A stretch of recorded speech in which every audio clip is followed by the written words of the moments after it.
There we go. Okay, so hi, welcome everybody. Thanks for joining.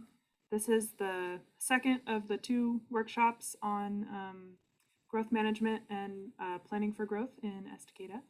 And John Morgan is here with us again to lead us through the discussion and help answer your questions.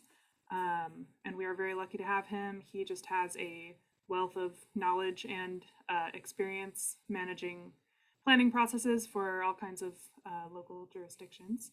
So yeah, I think we will have a lot of open discussion during this one, but do feel free to put any questions in the chat box or comments, and we can just make sure to address those. And then lastly, as you just heard, this meeting is being recorded, so we'll have that available afterwards, and I think we'll also get John's slides from this and the last presentation too, and any additional materials he may happen to reference as well. So with that, I'm gonna turn it over to John. Good, thank you very much, Taylor. The a little interesting tonight because, well, one, the Wi-Fi completely collapsed at my office, and so I have holed up in my son and his wife's house in Northeast Salem where I can find Wi-Fi, but it means I'm in a cold room and I don't have everything with me, but you know, you fake it till you make it. So hopefully it'll all pull together here really well. The other thing is that Taylor and Denise and I, after the last workshop last week, talked a lot about what to come into this workshop with, and some decision that parts of my curriculum having to do with process just weren't really necessary for where the commission and council wanted to go, and instead we could focus on a couple other key issues. I mean, we're gonna walk back through some things, and I'll bring a few things up, but I really tonight want to talk about the role of the public facility plans and how they all fit in. And I know that there was a council workshop earlier this week, last night, I think, about that.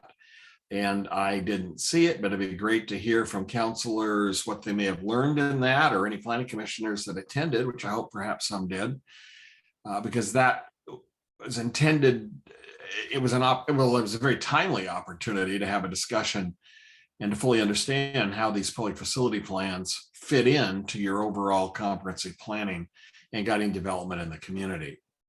And then the second thing is we do want to talk more about the role of criterion and referencing state law and how that all fits together, because I've got a couple of things that raise my eyebrows in reading your code, and I want to bring those up so we can talk about those a little bit. Anything else from any of the rest of you, questions or comments or things you want to cover tonight after last week's meeting that you're hoping that we might get to? Okay. I'll take a shot here. This is Paul. Oh, great.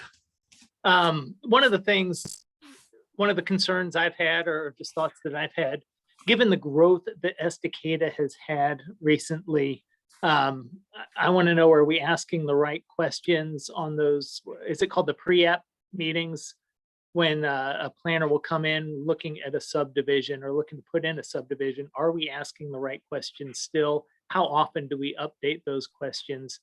Are there things we should be asking that we aren't asking, or are we asking things that we shouldn't be asking? So that's something on my mind. Yeah, I think we ought to we'll just talk about the nature of pre-apps, and we'll look to Taylor and her experience in leading them, and to make sure you understand what they're for and how they're done and the value that they have, and to see if that fits your expectations or needs or not. Let's see where that goes. Okay, anything else anybody has? Okay, where in theory can the go. Question, Paul, just please, yeah. The question Paul just had, question Paul just had, to me seems more on the technical side. I kind of thought these workshops And I absolutely agree with you. Our job is, and I think had to do had, I know it was made light of a super Costco coming out here, but one of the things I hear are another grocery store. So we can make light of that, but that is, and not just on the technical side, will the grocery store fit into this? Think of as technical side, but what exactly do the citizens want? Kind of like Jerry was talking about, that is kind of where I thought we were going with this, is where do we move the city of Estacada forward, and how do we put it in a form or such. Maybe I was way off base of thinking that's what this was all about versus rules and regulations on what can go in where. I kind of thought that our Matt and team already had that pretty much. Taylor, it seems, has it down. When she comes, when we have things in the planning board, she's done her homework. She brings this to us and say, hey, this particular subdivision, it's got 19 points. I've done your homework, and this is what I feel it's needed. So that to me seems like it's pretty well covered. So I'll kind of follow along here after this. Well, let's hear from the rest of you. First, let me ask a question. I was having a real hard time hearing. Gary, was I the only one having a hard time? Others were having a difficult time. So something's kind of breaking up at your end, Gary, I think. Be aware of that.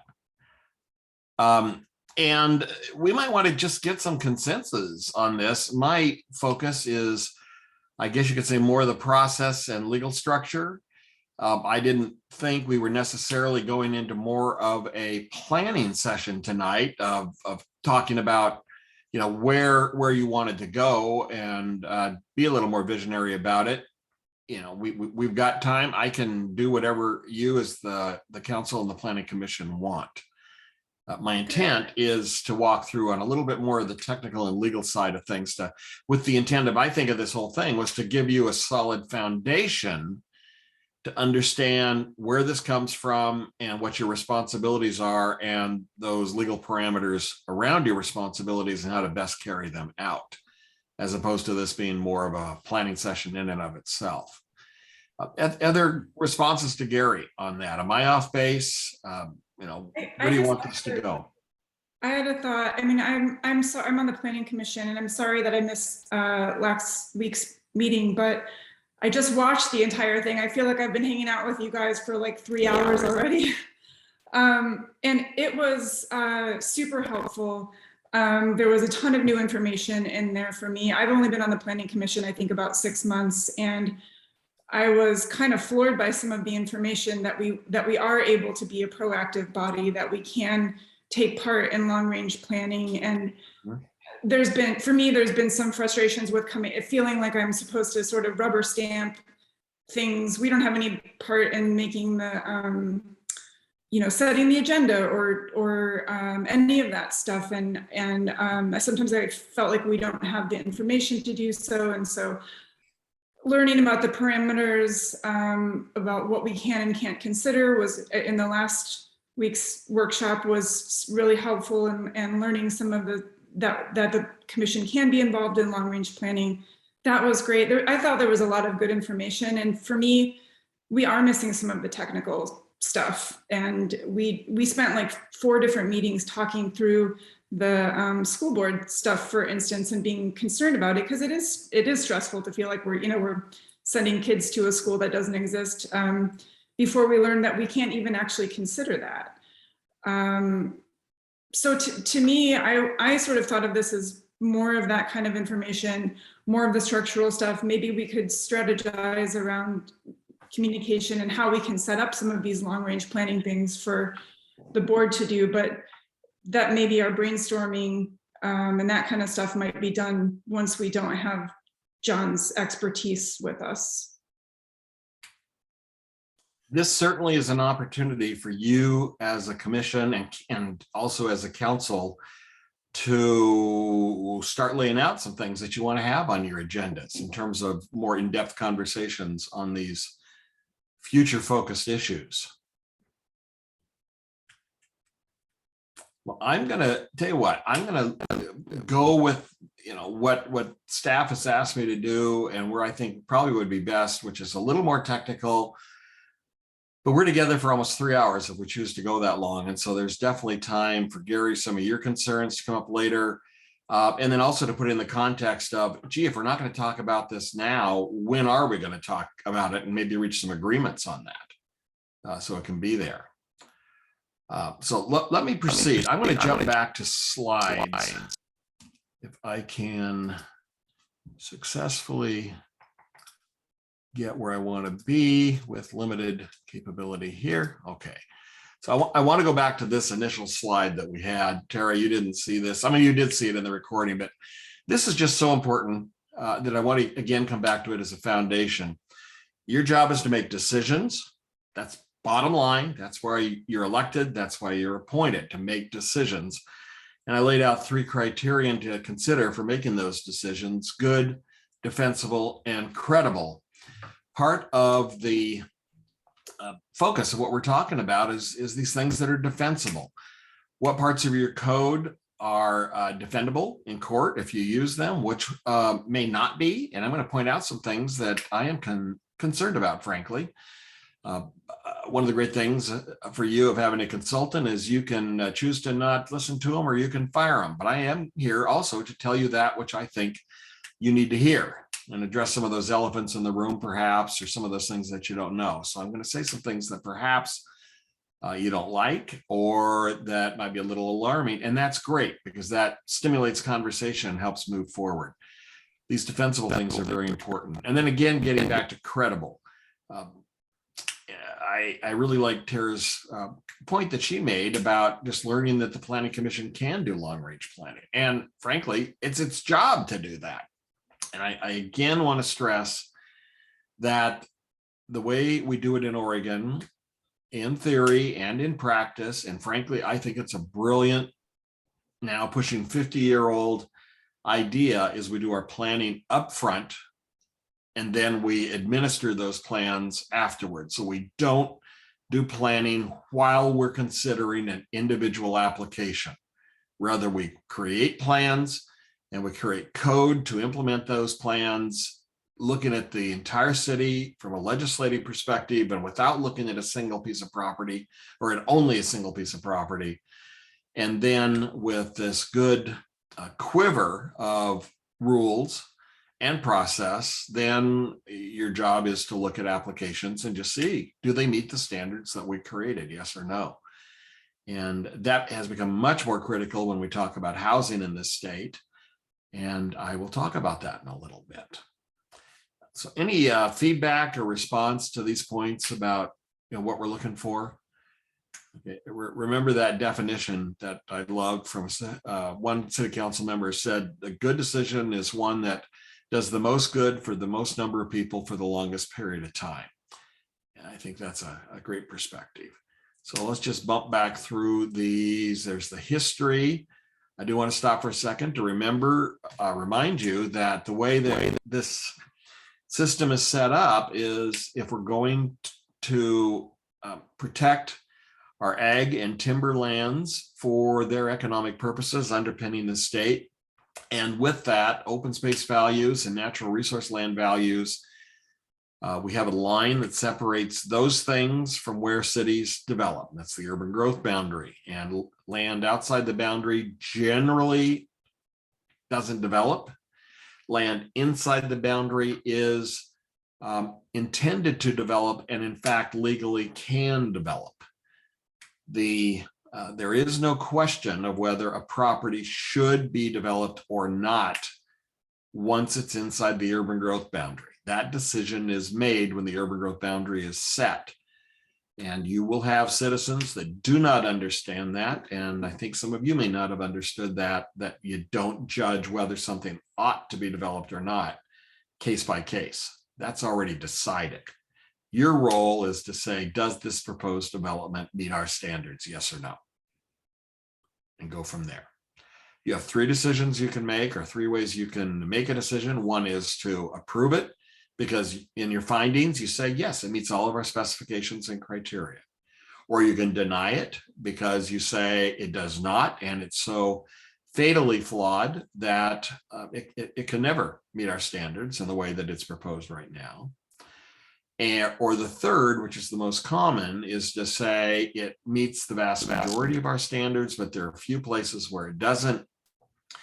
And you establish conditions of approval, those requirements that you find in your judgment minimize the impacts of the development and make it better suited to fit the intent of your planning work and moving forward. So you adopt with conditions of approval. This is a point where I'm going to just real quickly talk for a moment about PreApp conferences. The role of a PreApp conference is it's private. They're not open to the public. In fact, it wouldn't work if they were open to the public, frankly, and folks don't like hearing that. This is why it's staff meeting with an applicant. And the reason is that often applicants are working from a position of confidentiality. They don't want to know, or they don't want the community to know what they're doing yet, because their plans aren't finalized. Even whether they're going to locate in the community or not has not been finalized. Their competitors don't know what's going on. And, they just in the business world, they're operating at moments of confidentiality, which they are allowed. That's why staff meets with them, because staff can maintain that confidentiality. In fact, just a quick aside, West Lynn went so far with citizen engagement to allow citizens to sit in on PreApp conferences, and there were a lot of projects that did not come to West Lynn because the developers, the applicants would not work with that, because they demanded confidentiality in these initial conversations, and West Lynn lost out on some opportunities. So just know that these PreApps are your staff. What's the role of a PreApp conference? I'm going to say it's several things. One is the applicant comes in, PreApp is set up, and at the PreApp, it'll be led by Taylor. The Public Works will be there to talk about infrastructure. Building codes will be there. Fire will be there. Perhaps the city manager, which is a bigger overall perspective. Just those people that ultimately are going to sign off on the various permits. Now, of course, the only permit that you have a role is this planning application. You don't have a role in building permits or fire codes or stuff like that. There are other people that do that. School district might be there just because they want to know what's going on, and that's okay. They can do that. It's an opportunity for a potential applicant to present an idea or present a proposal. Generally, they're asked to actually have something on paper, at a minimum, a pretty good sketch of what they are proposing, so it can lay out on the table, and it's brainstormed with the staff looking at it. The staff's role is to give feedback on what they see, what they say, that'll never work, or boy, you got to consider this, or there's going to be a lot of problem with that. And they may even say, in the past, the Planning Commission has looked poorly at applications like this because of something you have proposed here, and perhaps you want to change it. What comes out of a PreApp is hopefully a vastly better application than what would have occurred had there not been a PreApp. And also what comes out is sometimes potential applicants walk away because they learn that the thresholds are too high, the expectations are too great, and they just don't want to meet those in a particular community. But what comes to you, that word rubber stamp came in, and it's kind of interesting because generally what comes to you are applications that have been vetted and that also have been improved by your staff in talking with applicants. So they come in with applications that are much better at meeting the standards and the criteria for approval. You can thank staff for clearing the clearing the garbage out before it ever gets to you. So, yeah, you might think of it as rubber stamping. Sometimes citizens think of it as rubber stamping. The reality is your staff is doing a good job at helping create good applications that you can hopefully fairly easily approve. I'll leave that for PreApp. Are there any questions about PreApps real quickly before we press on? Hey, John, that helps. I appreciate that. That really does.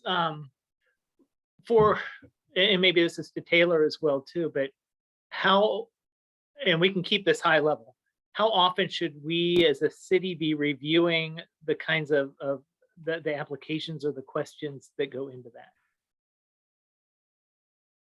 Does that make sense? You probably don't have any specific questions, do you, Taylor? I mean, the whole role is just to sit down and hear what they have to say and then respond to it. If you're asking about like the land use applications that they have to fill out, we do have those do have some questions on the actual application packet that we have them fill out that not perfectly directly, but that kind of correspond with the requirements or standards that they need to respond to that are listed out in the code. But that would be a great thing for, I don't think those have been updated like ever. Yeah.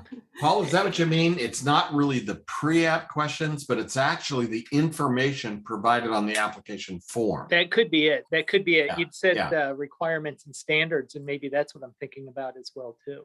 Yeah, and of course, requirements and standards is a big part of what I've talked about last week and will again tonight, is those are the things that are intended to implement the policies and the goals and the objectives in your comprehensive plan. It's where the rubber meets the road of your expectations for that applicant. But Taylor's point, and I think she's probably absolutely spot on, is is the right information being requested of the applicant on the application form itself? And that's something that staff needs to be mindful of and to develop that. It generally is not something that the council and commission get involved with unless the commission has decided they're just not getting information they need to have in a certain area. And so therefore there might be some request to Taylor to set up maybe more that's asked for in the application itself. One of the things that we work with is the law. State law says that there has to be a process of declaring an application complete.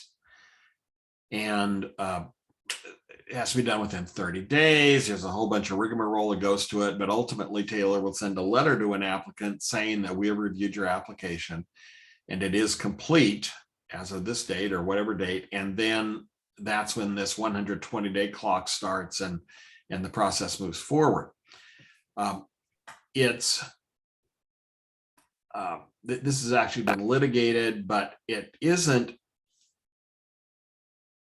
Is the applicant providing all the information that the planning commission wants to see to consider a specific development process?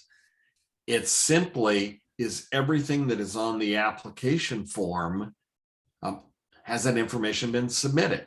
So on the application form, it says we need a site plan, we need to see a schedule, and we need to know who the property owner is, and we need to know who the applicant is. Those are the four things that are necessary to be submitted. And at that point, Taylor says, yes, the application is complete because everything that's on the application form has been submitted. Now, if you want, and you can't require any more than that. But if there's other things that you generally would like to require, then those need to actually be on the application form. That's why it's important to pay attention to that. And maybe that's getting to the point you're talking about where you say, are we asking the right questions? Don't know. And I think where those are asked is probably what you're talking about is on the application form itself. Something to look at. Yeah. something. That helps. Thank you. Yeah. That does. Yeah. Okay. Remember your role in all of this conservation and development, urban versus rural, is that cities are expected to develop.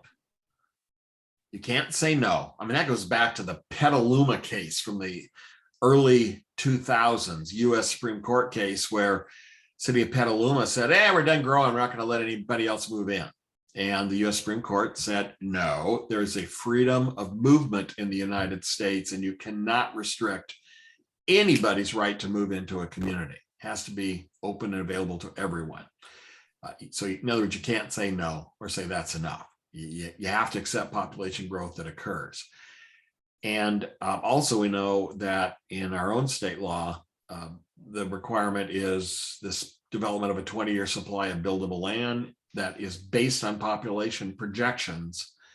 And you need to provide enough land in your urban growth boundary to meet the needs of those 20-year population projections.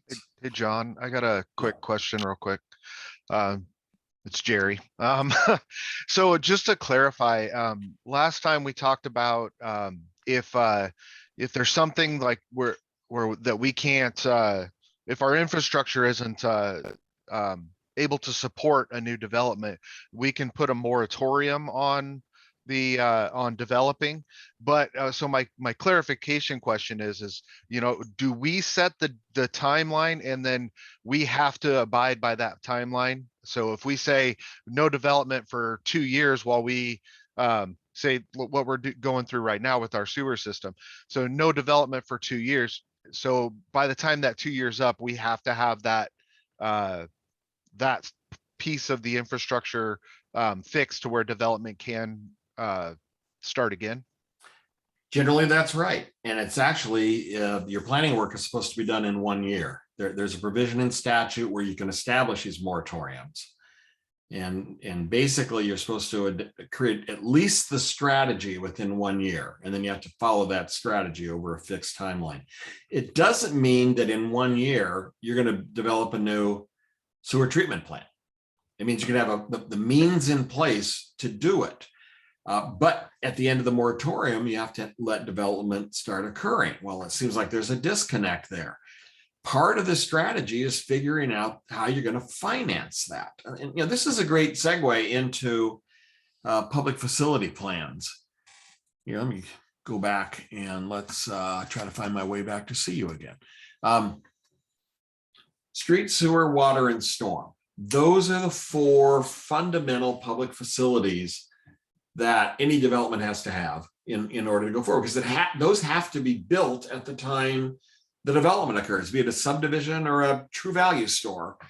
There's got to be streets, sewer, water, and storm drainage has to be managed on those properties. So yeah, you can establish a moratorium in any of those to do the planning, but at the end of that time, you better have a plan in place, meaning 2 things. One is, here's the major facilities that we need. Here's the things that we need to require of each individual development, having to do with like their frontage for street improvements. So that's all really specific. But the other is a strategy to finance and make those things happen. And that's probably, you know, easily as important as you know, where the pipes are going to go. It's how you pay for the pipes. It gives you time to both figure out, are there resources that are available within these existing city processes and revenue streams that can do this, which could involve making a decision to raise water rates for everybody in order to pay for a water system upgrade that's necessary.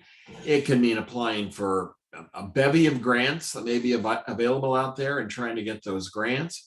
It could be making a decision of going to the voters for a sewer system bond or a parks bond that would cover those needed improvements so they can take place.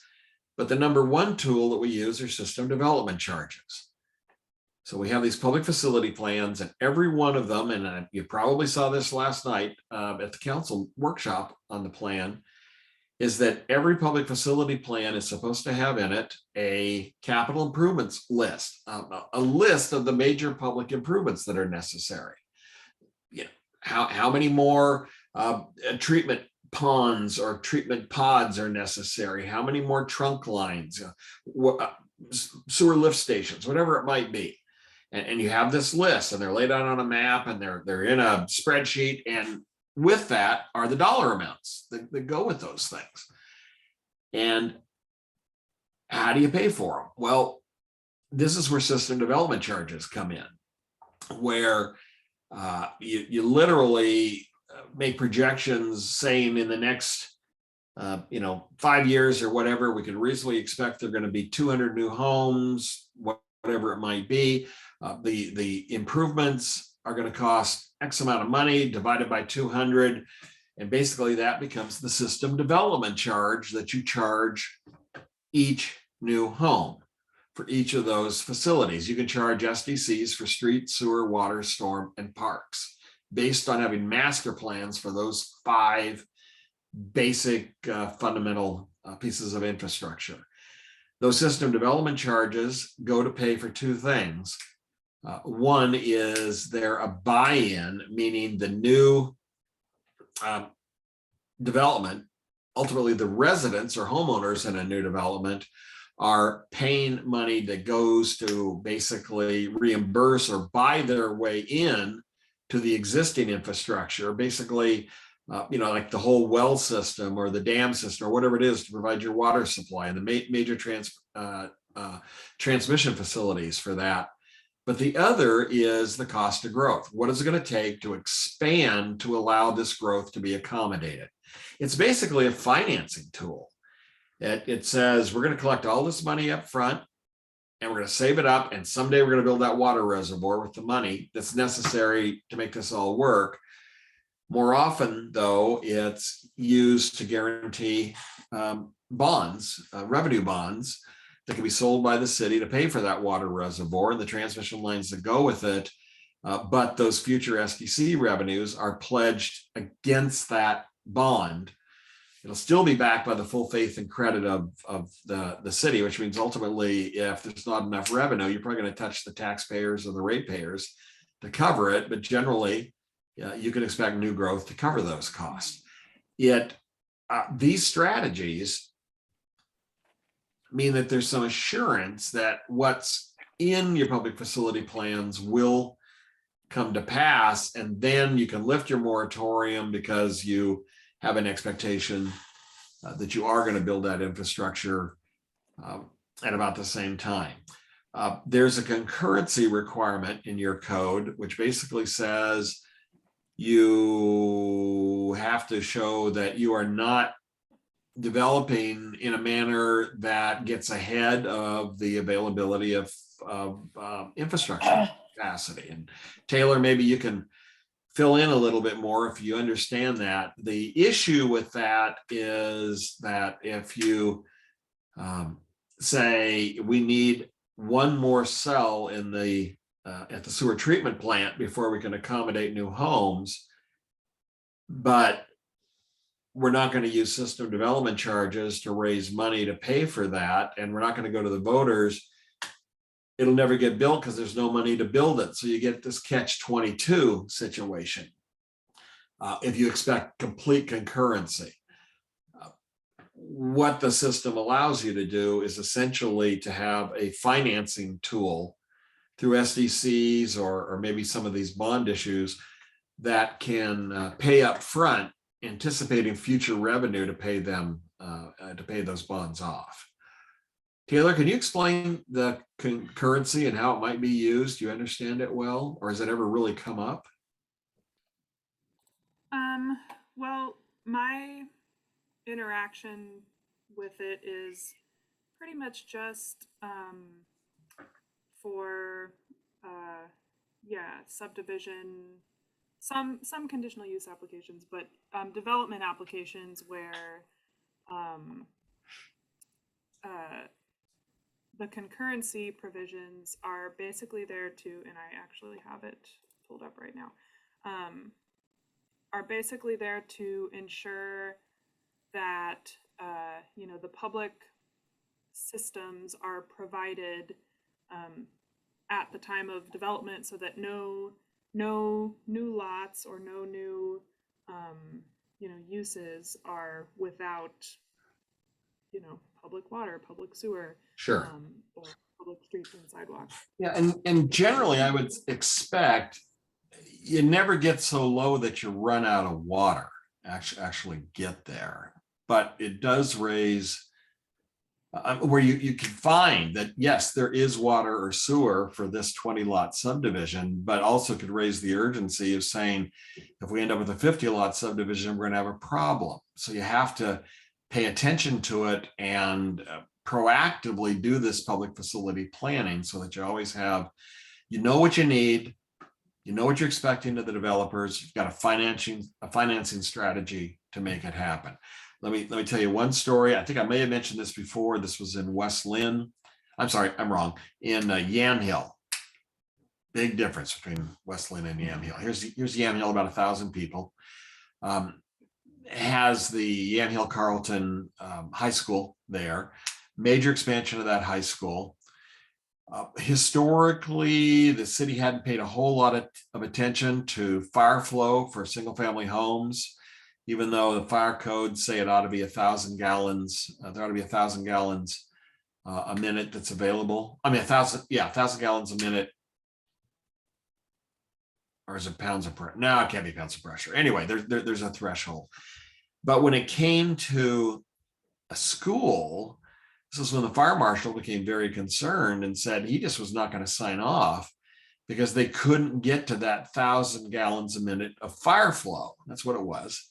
Which means that there has to be 1,000 gallons coming out of the fire hydrants in order to adequately fight a fire. And at a school, they were going to hold everyone's feet to the fire on that. And it wasn't 1,000 gallons. So it created this thing where basically the fire marshal and then the planning commission council are going to back it. We're going to say you can't build the school because we can't provide fire flow. It's up to you to make those improvements that are necessary to provide fire flow that's necessary for your project. So this was a burden that the school district had to take on in working to find ways to do that. It ended up being pretty cooperative because the city already had planned, and it was in its capital improvement planning to do a new transmission line that was going to provide the needed fire flow in this part of the city. But it was still 5, 6, 7 years off. Not a long time, but long enough to not be concurrent with building the high school. So ultimately, the council agreed to accelerate that project, to do some financing to help make it come faster. The school district kicked in quite a bit of money to help make that work. And in the long run, it all worked out. And they were able to build the school without any really significant delay. It's always complex. But I think my biggest point is it's something that must have the attention of the city at all times to keep these critical public facility plans on the table, to watch them, to mind them, to pay for updates, to update system development charges as needed and appropriate. One of the things that's thrown SDCs out of whack all over the state in the last couple of years is they were adopted 5, 6, 7 years ago, but they've not been adjusted for inflation, and the development costs of a lot of infrastructure have gone up even higher than the CPI inflation indexes, and cities were caught flat-footed not collecting enough SDCs to keep up with the demand or keep up with necessary revenue streams. These are important things to which you should be paying attention all the time. And they ought to be part of a regular work program for staff, planning commission, and council, whomever's involved in it, to check on those things fairly regularly. Actually, that's my real fast overview of these public facility plans and how they work, especially their financing plans, in order to create this concurrency. So let's step back and talk about that. What do you think? Can I say something? Please, Denise, you're on. Tell us all about it. So the city of Estacada does we have in our resolution for all of our SDCs, annually, we raise the SDCs according to the EN something, something, something. Right. It's like the inflation for construction. is Exactly. what it is. Yeah. Yeah. And so we do that annually. We go through our CIP list that's attached to, and we raise all of those, which in fact then in turn raises the SDCs. We also look at reimbursement and can't get the word for the other one. But their SDCs are in two clumps. Paying back for what's already there and you're new to the Right. system, and then looking forward to what's there. Yeah. And so we also look at those lists and move around. If we've done something, we move it to the reimbursement list, and then we put the actual cost in the reimbursement list of what it took to build whatever it was. So the city sits pretty good on the SDCs. We were able to do a new water reservoir last year. We did finance it. We got a kind of a grant loan, but then we paid it off as soon as it got built because we had the SDCs to pay it off. And then we're right now in the process of doing another high level reservoir, and we're going to do it the same way. So for sewer, we just did a wastewater treatment plan, facility plan, because we know we have realized and we have about 5 years where our plant can manage what the growth that we're having. And so we just completed that plan. It was approved by DEQ, and now the council's in the phase of deciding where the plant's gonna go. I think they kind of already decided what kind of plant, but there is some discussion on where do we put it. And I can see that being built within the next 3 years, which puts us way ahead of the 5-year schedule. And the projections in that plan, we have questioned the Portland state The population numbers. And we've also questioned a couple numbers that have come out of some other studies that we've seen. And so in this plan, since it was our engineers that did it, they really inflated what the growth would be and said, this is what the growth's been. We're going to say it keeps that way for 5 years. It might not, in fact, it probably won't, but at least we're being overzealous and saying, even if this rate is this high, we still have 5 or 6 years before we need to build this plant. Of course, the plant is millions of dollars. So of course we don't have SDCs. And like John was saying, once we decide, then we come up with our finance plan. We meet with the financing agencies. We talk about whether it's going to be a revenue bond or a GO bond, what grants are out there, our ARPA funds, can we use that 900,000 that we're getting towards it, and all that comes into discussion there. So when there's an application and this concurrency, that's why we always have a report from city staff on the city infrastructures to let the planning commission and the council know this is where we're at.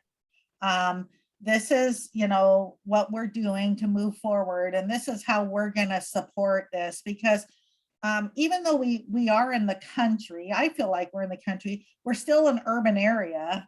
And the urban areas are what the reason you're in urban areas, because you said this is where the growth's going to be. And even though we're a small city, we're a city and we have to grow like a city. Anything in our urban growth boundary is expected to develop. So, we know that, and that's why we do all our master plans. We are behind on our comprehensive plan, but all of our master plans are up to date. Our CIP list we look at every year. So I just kind of wanted to throw that in there. Ladies and gentlemen of Estacada, citizen leaders, you've got a fine staff, and I congratulate you, because believe me, there's a lot of towns of comparable size and much bigger that are not keeping up with things as well as Denise just laid out. So kudos to you. You're way ahead of the curve, believe it or not. And that is very, very good. Hopefully whoever we bring in as a replacement for Denise is, 75% as competent as she is, because if not, we are going to be lost without her. Well, being a city recorder for many, many years and training about 10 city managers, I will let you know, it's the staff that trains the city manager. It's not the city manager that comes in. So whoever comes out here, there's good staff. You have good staff that will train them up right. So don't be worried. Yeah, there's a city in this state where a new manager came in and started to run roughshod, and the city recorder and the public works director quit within about 2 months. Yeah. Because they couldn't train the manager. And so Denise speaks great volumes of wisdom. That's good. And what you've really seen there is Jerry has just laid out one of the kind of criterion that you should be using in looking for that new manager. Absolutely. A person that can really pay attention to this infrastructure and just stay contemporaneously on top of this. It's really, really important. I mentioned to you last week that the cities that seem to do best are those that have their act together. This is very much part of having your act together. So you're in good shape. You really are. Any other questions about public facility plans and how they work and why they're so important? All right, good. Let me jump back here. Can I ask one quick one? So Jerry, you brought up that moratorium discussion that we'd had last week. We talked about it a little bit. It seems like we're beyond that. Wouldn't you say if we were thinking of a moratorium for growth, because we're questioning if we've got the right sewer capacity? I mean, we've got a plan started. We're looking at location, and we will be talking about financing. I was only using that as a example. I'm not saying that we need to do that. I was just saying I was using it as an example because that's what we're dealing with, right? You know, that's what's on our docket right now is this sewage treatment plant. But I was just trying to get clarification. That's all. Yeah, no, that's fine, Jerry. Sorry, wasn't trying to implicate anything. I just think that may come up in future discussions. Good point. I don't think you could justify a moratorium right now. Capacity is there for what's on the near-term table, and you're really working on ways to create more capacity down the road. So you're probably fine. Okay. I have a question too. Are roads included in this? Yes. idea? Yes, they are. Street, sewer, water, roads. Actually, street, sewer, water, storm, and parks are the 5 arenas for STCs. Okay, well, then I do have a question relating to that.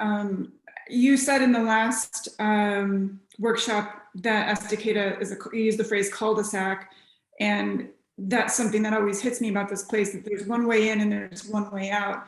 Right. And when we're looking at these traffic studies on all of these subdivisions that are going in, there's always, it's based on the intersections and where the intersections hit Deuce Road or the highway or whatever. And each time they get a lower letter grade as a D or an E, which indicates a failing grade on what I don't really know. And the intersections are definitely a concern for me, but my biggest concern is the highway in and out of town, and what we have approved and then what's in the pipeline, as far as I understand it, is more than doubling the population over the next whatever 10 years, or however long it takes to build this stuff. And when I've raised the issue of the highway capacity, it's been pointed out that that's an ODOT issue, and it's not something that we can take into consideration necessarily, or and I'm just wondering how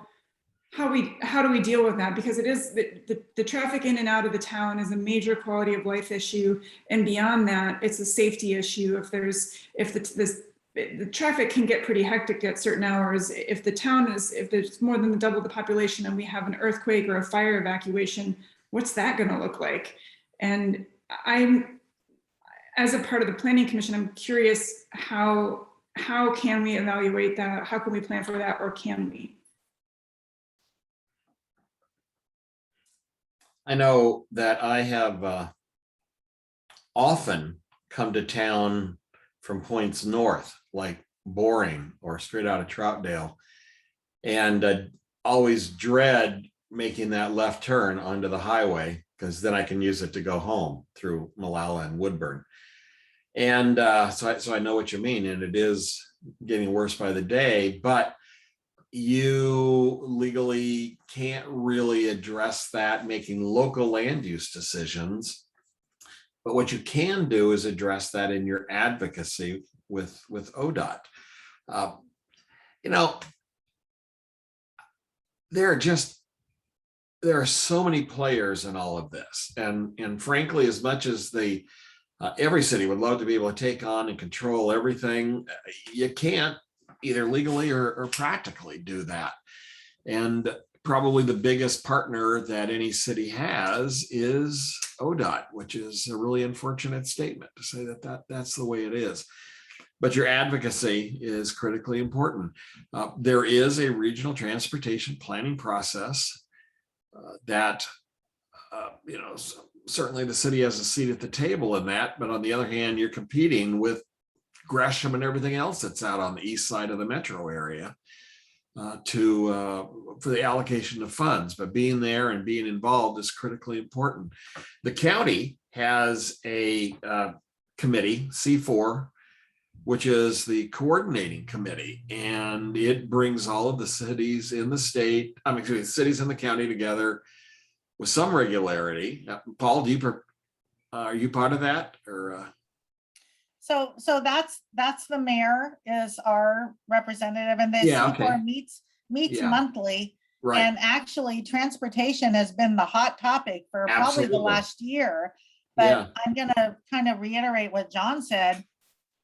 They hardly listen to the Estacada, the Malala, because you have the Wilsonville and the Westland and Lake Oswego, and they have the big I-205 problem, but our mayor does do a good job at speaking up there and saying, but we need this. Like, he has talked about the issues with coming in and out of Estacada, and we do have a lot of ways to come in and out of Estacada. There's 4 or 5 ways out, but I was out of town when the ice storm hit, and I couldn't get back to Estacada for 4 days because every way was blocked.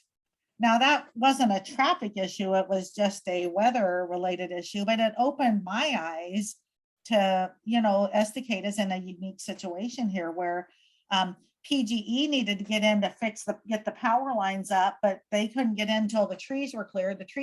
We can't clear the trees till electricity gets up, but that's regardless. But Tara, we do work with Clackamas County, because right now, Clackamas County, I'm sure you're all aware of that $30 that county put on your car registration when you go in to register your car. $30 a year. So I think it's $60 for every 2 years, which is when we register as our car.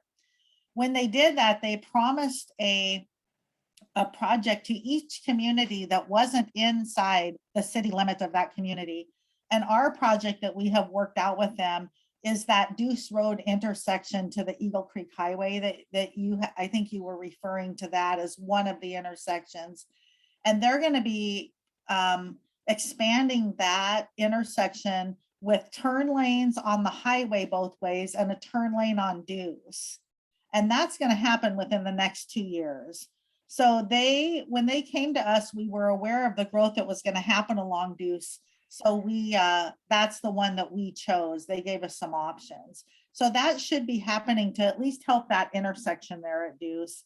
And another thing with that area is Cascadia Ridge 6 is finally going to make that connection from the end of Curran Creek to the road in Faraday Hills that will let cars exit that whole area that only had one in and out. Now they'll be able to exit out to Deuce or the Eagle Creek Road, and that's coming in the next 4 months. So we do have some good things happening, but ODOT is a tough one to work with. They're hard to make something happen. Yeah, and I think you raise a good point that there's really kind of 2 parts to ODOT. One is staff and doing the little work and all, but it's the regional planning process, which ODOT does not necessarily control, where a lot of these decisions are made. And you're absolutely right. You're a small fish in a pretty darn big and powerful pond, and it always makes it tough.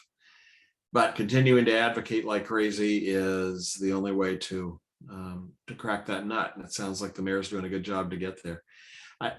C4 has helped Clackamas County balance the allocation of funds, because there's a commitment in the C4 process to pay attention to all, what I think there's 19 cities in Clackamas County, and to try to dole it out on a somewhat fair basis.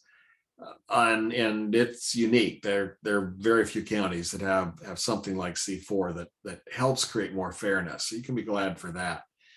But Tara, yeah, you're right. It's tough. And you really can't say no because of it. But what you can do is, as leaders in the community, is advocate, advocate, advocate. Other comments, questions, anybody? Okay, let's press on a bit here and go back to this. Yeah, and I'm just going to skip over because we covered all this last time and you have it all memorized. So here it is, comprehensive plans. Remember, the basic philosophies, 20 years of growth. And yet those public facilities and services are in there, but remember, a lot of those services are not ones that impact your land use so much. Things like police services aren't necessarily part of your land use planning process. But you really need to encourage that to happen and to coordinate it, and planning commission to hold the council's feet to the fire on doing adequate work to address things like police and fire and other things that are outside your purview. Meeting community needs. There are these statewide goals and guidelines, one of which is the public facility plan. And whatever you do, it has to at least address those and not be inconsistent with what's in those goals and guidelines, and with the administrative rules that flesh out those things in terms of the specifics. We talked about updates, and Taylor raised again tonight that there's a need to update the comp plan, just make it more relevant, not only relevant, but a much better guiding document for all this work that you need to do. And I encourage you to give that some consideration in the near term. We talked about this, all the things that go into long range planning. I can kind of jump over that, but notice it does say public facility plans in there. So remember that. That's critically important to the whole thing. Let's jump into this question of how decisions are made in this role of criteria. I'm going to spend just a while walking through this a little bit, and then let's open it. At that point, I'm probably going to do nothing more than just facilitate your conversation to talk about how this is working and how it impacts you and how you can use it or make it better, or come to grips with some things that may not fall in this model that are important to you and you want to find a way around. The way these planning decisions are made, meaning you making decisions on land use applications in the context of what we're talking about right now, is based on criteria. There are two things in your code. There are specifications, meaning a 20-foot rear yard setback, tangible, measurable, just as clear and objective as it can be. The maximum height of a structure, zoning in terms of where things can go, all kinds of specs that are built into your code. And there's just really no discretion on those things, either yes or no. The vast majority of those are reviewed and approved through the building permit process. There are provisions in the code where an individual applicant can ask for some relief or some modification or some special permission. And let's see, let me just take a look at this. It's just kind of how the process works. But this is where an applicant would say, for instance, apply for a conditional use permit. I'll just throw it out as an example.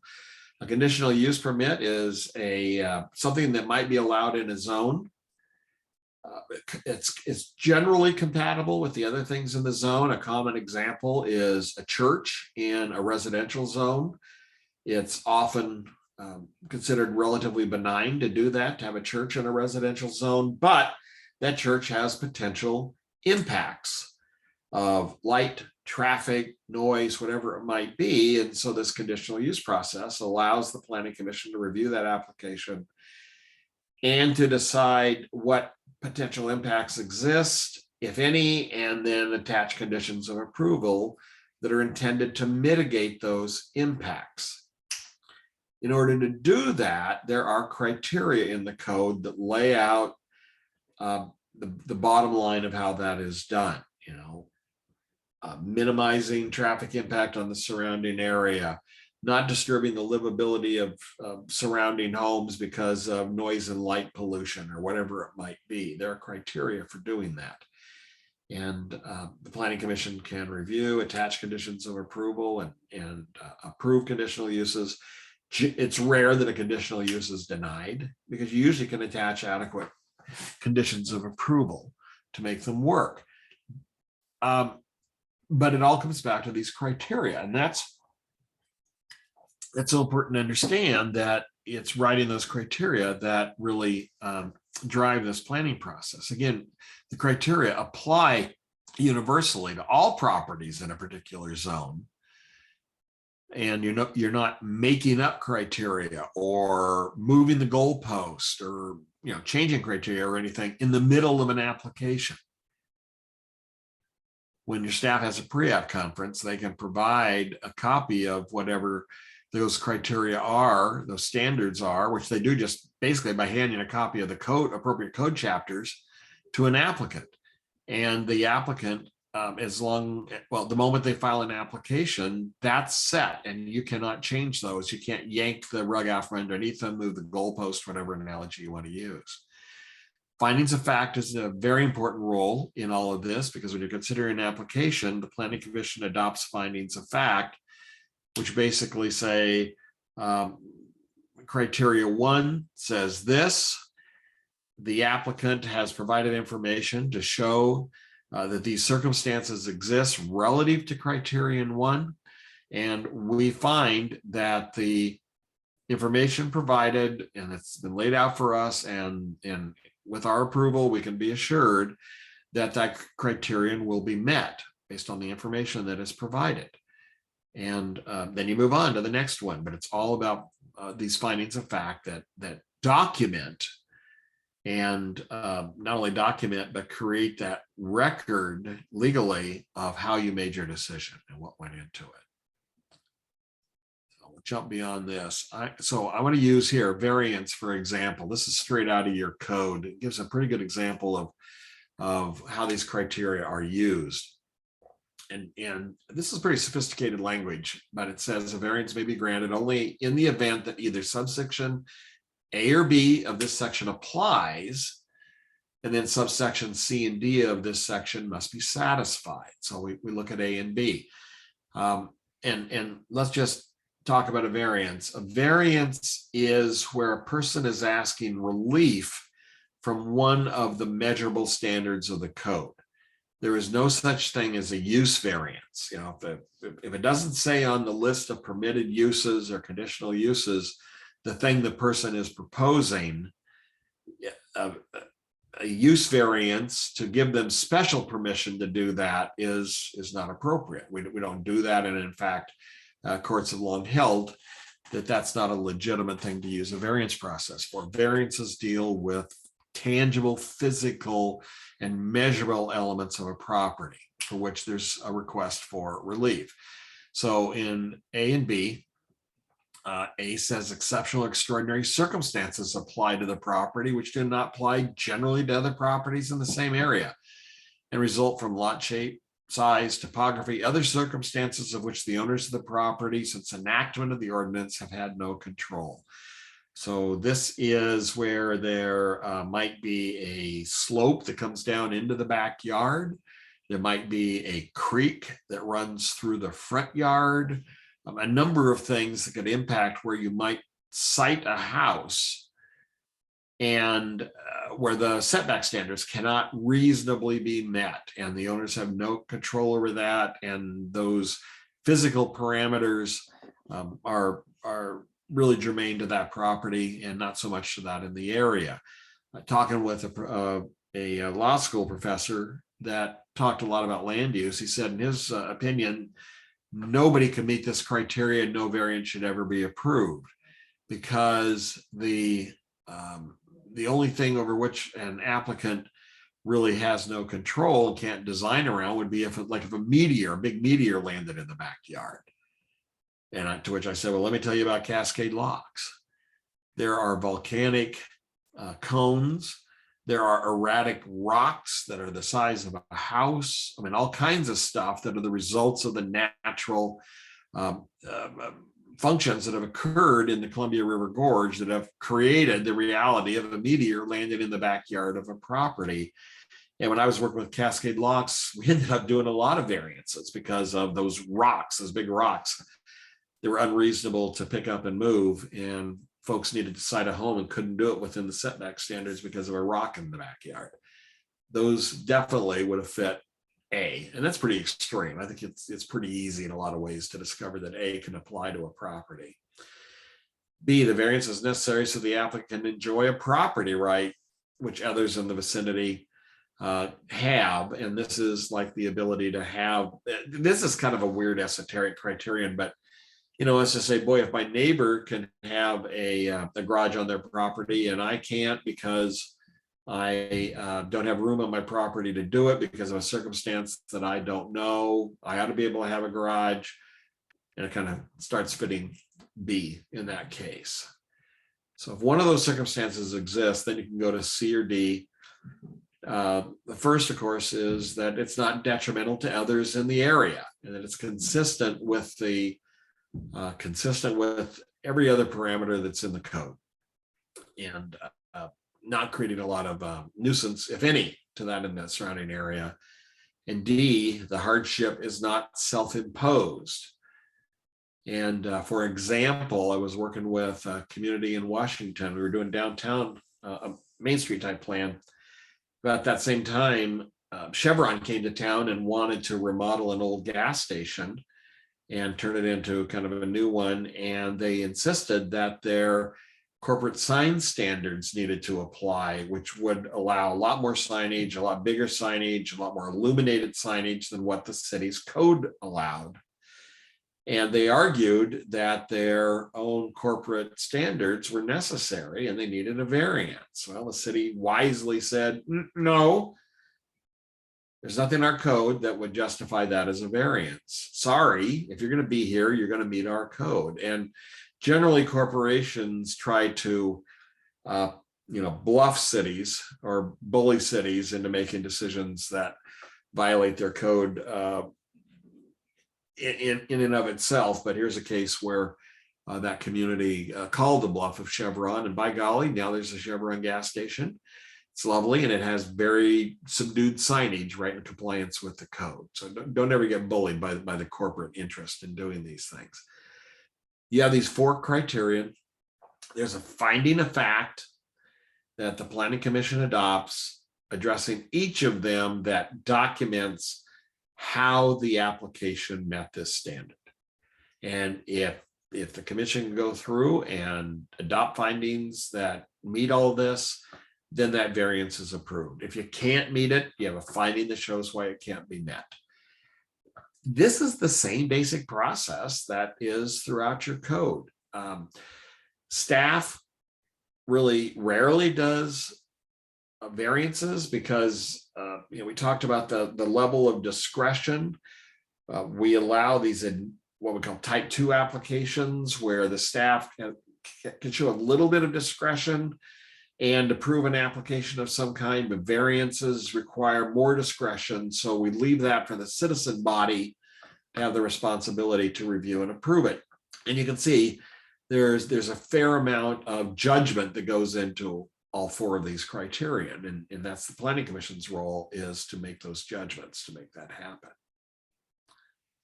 Now, where I got a little sideways with Estacada, in reading your subdivision chapter, is this comes down to this provision, which is in Oregon Administrative Rules, and that came out of Senate Bill 2003, which was adopted by the 2018 legislature. There were two major bills adopted by the legislature, both were focused on the issue of providing adequate and affordable housing throughout Oregon. And most of the focus of those bills was placed on creating some specific standards for communities in excess of 25,000 population, and then also another level of standards for communities that exceeded 10,000 population. You don't reach either of those thresholds, so a lot of the specifics in those bills do not apply to you, but there were a number of other things that do apply that especially come out of Senate Bill 2003, which are at a state level as a matter of state policy saying we desperately need to have housing. And one of the things that stands in the way of created available and affordable housing are local decision-making processes that are too cumbersome, too regulatory, too difficult for an applicant to reasonably go through. So this is included in the administrative rule that implements 2003. It says a local government may adopt and apply only clear and objective standards, conditions, and procedures regulating the development of needed housing on buildable land. The standards, conditions, and procedures may not have the effect, either in themselves or cumulatively, of discouraging needed housing through unreasonable cost or delay. This was a pretty dramatic statement reflecting what the legislature did, but it gets back to that idea of cities dragging their feet on approving housing that procedurally can really slow down the availability of available housing. And then what was seen is that when you're talking about more affordable housing, cities would tend to be a little discriminatory about that and drag their feet and discourage housing that perhaps some of the fine folk of the community didn't want to see. You can make all kinds of judgment calls at the local level of whether you like this or not, but the reality is we're dealing with what exists and in law, and this is what exists in law. Let's go back and look at it. Say, may adopt and apply only clear and objective standards. Clear and objective is not, shouldn't create too much traffic on surrounding neighborhood streets. That is not a clear and objective standard. And yet there's language like that in subdivision codes all over the place. It is not a clear and objective standard. A clear and objective standard might be that streets are designed and built so as to not exceed, or so the traffic meets certain standards, or the street meets certain standards that might be embodied in the development code or transportation system. For instance, like a community of Carlton, I remember there was some angst over this, where the application for a some kind of winery related thing was going to create a fair amount of traffic, and the city was very concerned about that and saying it was more traffic than the road could handle. But yet you look at the transportation system plan, it said this is a collector street, and collector streets are designed to handle up to 8,000 vehicle trips a day and can be expected to accommodate 8,000 vehicle trips a day. Well, this street in question was going to go from maybe 500 a day to 2,000 a day. Yes, it was a very big change. Yes, it may impact the livability or a number of factors on that particular street, but the only standard that was there was saying it's a collector street and it will carry 8,000 trips a day. And this project was well under 8,000 trips a day. And therefore, the application of a clear and objective standard said it must be approved. And it was, over the objection of a lot of people. These are the kind of things that you need to think about in terms of going back and looking at your criterion, and those need to be rested on the policies and goals and objectives of your comprehensive plan in terms of what these standards are. A clear and objective standard is one that is generally measurable. It's easy to understand and it's measurable. So there's not much discretion in approving subdivisions. Many cities, Salem took the lead on this probably 20 years ago. Staff approves smaller subdivisions, meaning I think it's like less than 30 lots, because the standards are clear and objective, and politics doesn't have a role in looking at them because the standards are clear and objective. It's black and white. Does it meet the standard or doesn't it? And the planning or the staff makes the decision. For larger ones, it goes to a hearings officer. It doesn't go to the planning commission. This is the same in a number of communities, including Kaiser, where I live.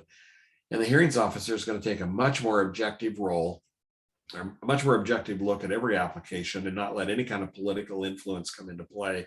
And certainly not the petitions that are submitted by a bunch of neighbors or a bunch of folks getting up and gnashing teeth at a hearing, which is all well-intentioned and wonderful, but it doesn't relate to clear and objective standards. Now let's take a look at exactly what your code says. And I invite you to push back on this because I think that it's important that you do for us to understand this. Now let me find my way out of this and jump into this. And now I'm going to go back into Zoom and I'm going to share my screen again. And it should be a lot more transparent to do this, but it's not, but now you see it. Okay, so here are one part of your code, and it talks about tentative plans, and it talks about what goes on the application. And again, these are the things that Paul was talking about, I think, in terms of what is asked to be presented on the application. You can see that's all in there. And you can see everything that's on the application is clear and objective. You know, it's the width, depth, and direction of flow of all drainage channels on the property. There's really nothing in there that is discretionary in terms of the information they provide. But C gets interesting, this impact statement. This is unique. I don't know any other city in the state of Oregon that requires something like this. The impact statement shall contain an assessment of the following points talking about the beneficial, the detrimental impact the development of the subdivision will have. It goes into hydrological considerations, geology, vegetation, animal life, atmospheric considerations, school, interesting one in here. And of course, we talked a lot about that last time. Economic considerations, detailed discussion of the economic impact of the proposed development upon schools, fire district, city services, roads, relationships, proposed development to shopping, recreation, employment centers, and public consideration is how the public will benefit from it. Illustrate public need, proposed project, its agreement with provisions of the comprehensive plan. Hate to say this, but I would hate to be your city attorney if you denied an application based on something that was in this impact statement, because on appeal, I'm telling you, I'm 99% sure it would fail if you denied something based on this. Because if you go through the balance of the tentative plan section, here's approval. When all comments and recommendations from appropriate agencies, et cetera, are submitted, comes in, consideration of the plan, replies from agencies, departments, other testimony offered, which is the only place where this impact statement comes in. Planning Commission shall adopt findings and make recommendations to the City Council. And then the council ultimately make the decision. Nowhere in here are there decision criteria, just like the ones we looked at in variance, where there were 4 criteria that were pretty easy to understand. There are no clear and objective standards in this at all. All you have is this, that doesn't relate to any statement that gives an applicant something solid to hold on to. It is a, oh, look at, someone just brought me some beef stroganoff. I'm happy. Thank you. It is a, frankly, looking at a lot of these things, they relate to the planning that we do up front. See, hydrological consideration. When an area is determined to be in the urban growth boundary and you're doing a stormwater master plan for the area or for the entire city, this is considered in that process. The storm drainage, the patterns of flow, how development will impact it, that all should be included in your stormwater master plan. Same thing, geology. I mean, those things should never be looked at on an individual property unless it specifically says in the code. I'm going to go back to Cascade Locks. It specifically says here are mapped geologic hazard areas that have been determined by a qualified engineering geologist and approved by the city outside this individual application. It applies to that entire area of the city. And in certain parts of that, individual developments could cause geologic hazard. So with every application, a detailed geologic hazard document needs to be submitted, or analysis by a qualified engineering geologist that shows how these things will be mitigated. And I, like thinking, for instance, in Cascade Locks, there's a subdivision in an area that was subject to landslide hazards, primarily caused by water running under the overlying rock layer.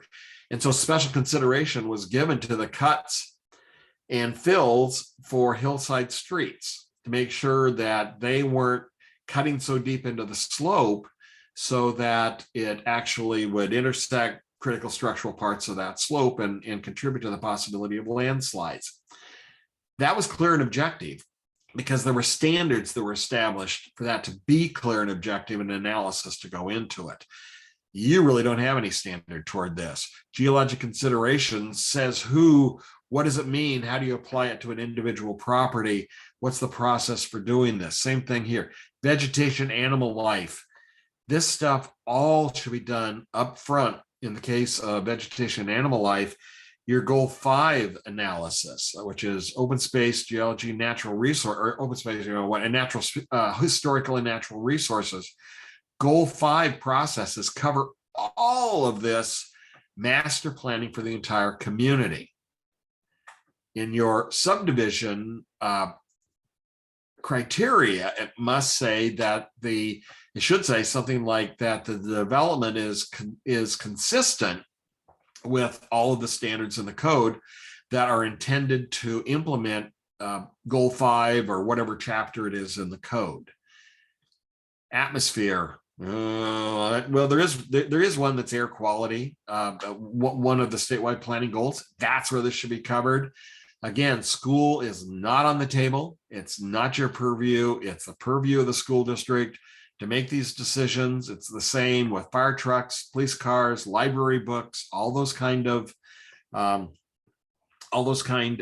public services, which are not physical infrastructure. Your role is to look at physical infrastructure.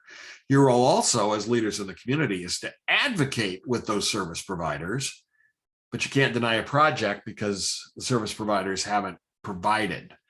It's up to them to do so. And then this economic considerations. This is all stuff that ought to come out of your planning process. Absolutely. This should be part of your comprehensive planning process.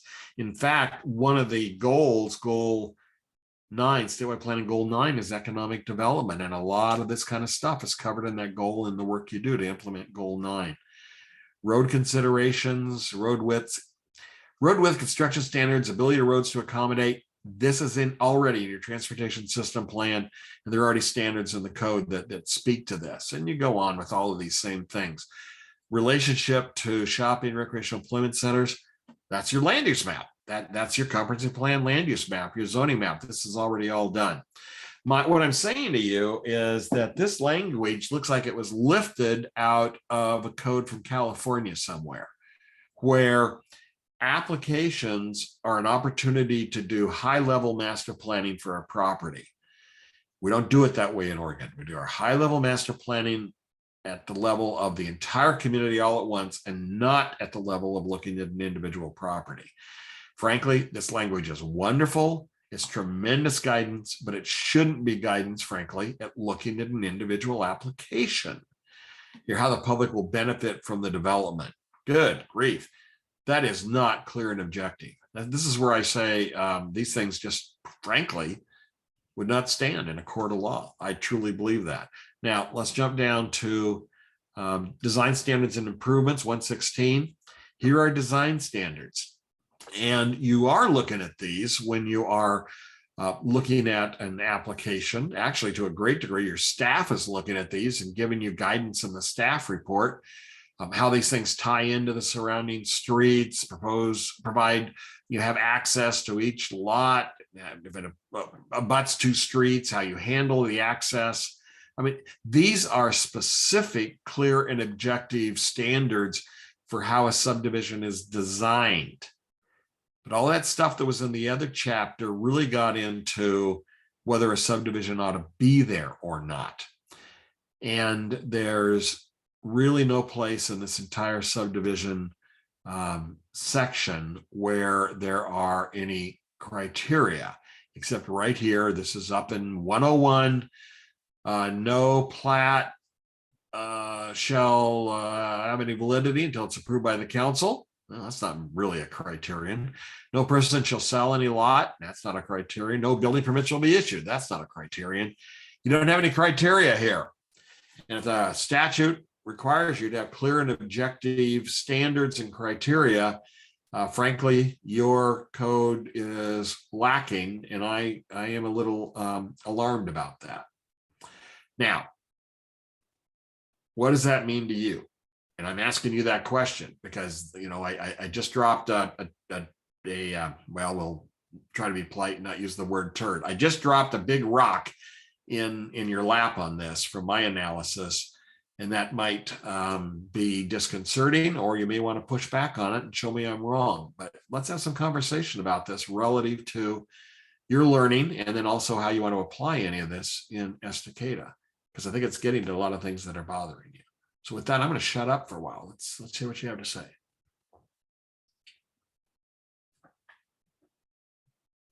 Nothing? Come on.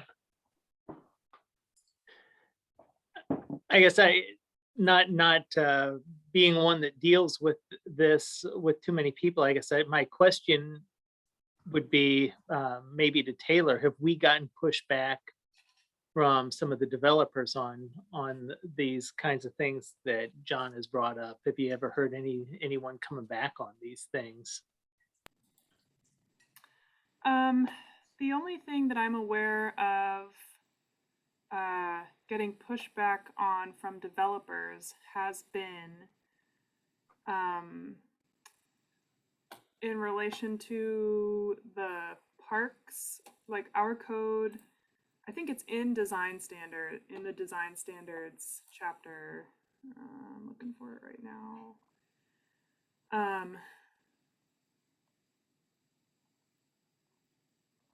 Yeah, for basically our code says the developers aren't required to provide park land, but they're encouraged to do so, and so we just really have a very flimsy, I mean, it sounds like the entire our entire subdivision division of our code might be a little bit flimsy, but in terms of what we've been applying as the approval criteria, the standards, the standard for parks is really just like a strong suggestion in the code, and so we have had some pushback from developers on that. And then I don't know if I would characterize it so much as pushback, but we have gotten a lot of questions. We've had the like wetland buffer or creek buffers be questioned, because that's another thing that in our code, we only have creek buffer standards in the newer North City residential zone. But that's pretty much just because, and I don't know, because we haven't gone through this formally with the council, but that's my understanding, is that that's really just because the other residential zones haven't been reviewed and updated in so long, whereas the North City residential zone was created only a year and a half ago or whatever. So, but those are things that we get questioned about from developers. But otherwise, no, we haven't had any pushback from them saying that our code is not explicit enough about what the approval criteria are. But I do agree with John that I think our code can and should be more explicit about that, and that that section on impact statements is really something that those are great guidelines for like things to consider in the process of comprehensive planning generally, but not on a development by development basis. So I guess if that's the case, if they were to be considered in, when we said that area could be zoned for that kind of residential development, I mean, were there stormwater and wetlands and were all of those impact studies done when that was zoned, assuming the most possible houses being put in that area and the most possible pavement creating the most possible stormwater runoff? Did we do that when we zoned it, or is there a reason that it needs to be done on a case-by-case basis? If you're asking about the sort of the older or the original comprehensive plan map, I guess my answer would be I don't know, because that was done a long time ago, 1980 or something. The most recent rezoning, which was the created the North City residential zone and those other 5 zones, employment zones that were part of Ordinance 2019-005. That did go through, that had to meet all of the state's requirements for rezoning land and doing those analyses that showed that those uses could be accommodated by, if there were topographical concerns and wetland concerns and traffic concerns, assuming the, worst case density or intensities of uses. But yeah, the original, super old 1980 comprehensive plan map, which is, I assume, when all of that like R1 low density residential areas were zoned that. I don't know what all went into that planning process. So, and I'm not sure, I would assume at that time that the state's rules for establishing whatever zoning designation were similar, but I would also assume that they're more nuanced now, but maybe John could speak to that. And I also wanted to add that, as John said, some of those criteria, like the storm drain, showing the storm drain, those are in our master plans, a lot of those things.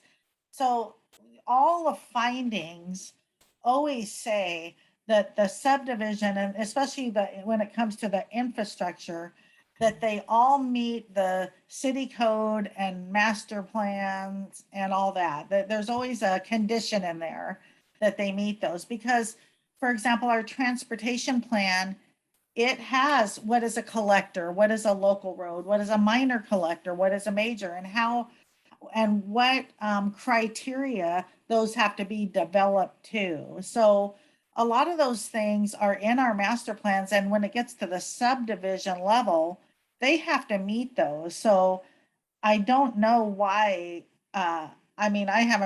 this was a kind of a surprise to me too, because I'm not a planner, but I don't know why we would have them give a statement about storm drain when they have to comply with what our storm drain master plan says, for example. So I think Taylor and I have a lot of work to do on looking at this, some of our planning code, but But My yeah, I'll let sense, John. my sense is your good municipal instinct helps you do it right, despite the code. And, Right. just updating the code to more accurately reflect not only what statute says, but just your common sense knowledge of how it should be done is appropriate to do, I would think. I just fear something will happen. You'll get some savvy developer who will take you on with some application because of the way Right. the code is, or you'll have your DLCD field rep suddenly read the code and go, wow, you can't do that. And all of a sudden you're kind of hauled in front of the LCDC, not to, just saying you got to update this somehow. And it might not be at a time that you have the money available or whatever. So, Yeah. And there's lots of grants out there because quite frankly, it's too big a job. For example, Tara, I know you're new, but we didn't used to have our own planner. Taylor is our first in-house planner that we've had. Well, I got here in 1986 and we didn't have a planner then. So she's the first one we've had where we've contracted with Clackamas County. Taylor's really busy. And so to look at this code, we're going to be hiring someone like John to take this code and look through it. And just like we hire people to do our master plans, we'll hire someone to have someone look through this and bring it back to us. And to approve a change in your planning code, it requires the same public hearings as anything else. It has to go to the Planning Commission for review, public notices, public hearings, comments, and then it goes to the council for final adoption. And then it gets sent, it also has to have approval from the state. So that's something that I think Taylor and I will begin to discuss too, because if it's confusing to Taylor and I, it's got to be confusing to you guys. So, I mean, and the applicant. it would definitely save a lot of time, I'm sure, for the applicants to not have to do a sewer Yes. plan for every single thing, and for us to not have to look at it, which I'm sure a lot of us don't understand all of those pages and pages of flow numbers anyway. So Yeah, and that's true. I am surprised we haven't got a pushback, but I think they just are willing to do it because they like our area. We really haven't had a developer complain because they've had to do it. They have kind of question parts of it, like, how do I get this? Because it kind of is something that should be done when you're even annexation in. Those are the things you look at. So, but yeah, so we're gonna definitely be having someone look at that, get some funding. excuse me, let me also say that the other group that really needs to understand it are your citizens that are participating in these processes. You don't want to give them a framework for discussion that really doesn't have a legal foundation, and you want to be able to explain all this to them. So yeah, all of you might have a tough time understanding that, but you need to think of your citizens as well. All right. Wow. Anything else on that? I mean, that's a pretty big deal. And I was pretty fierce there, but I just wanted to let you know kind of how this all works and the parameters that might work best for you. Justin, you had something you wanted to say? No, sorry. I just hit the unmute button. My bad. Oh no, you're good. Go ahead. Anybody else on all of that? Does that make some sense? No, this was not intended to me be doing an infomercial about a future project. Just not at all. I think anything that could help reduce the review packets that we have from, maybe 200 pages down to less than that when the new subdivision comes in would be great. Yep, always. I'll second. I will second that. That I will second. Nothing against staff. It's just above my head sometimes. Yeah. Hey, I have a Wow, question. that's another second. Sorry, I had to give Paul another second on that one too. Nothing on staff. Jerry, you I had have a something? question. This is Ben Oh, Wheeler. Ben. I just jumped in here 20 minutes ago or something. Question, does this relate to like street lighting standards too? Should. I mean, Yeah, no reason fr- your subdivision code can't lay out street lighting, mailbox locations, all these tangible, specific things.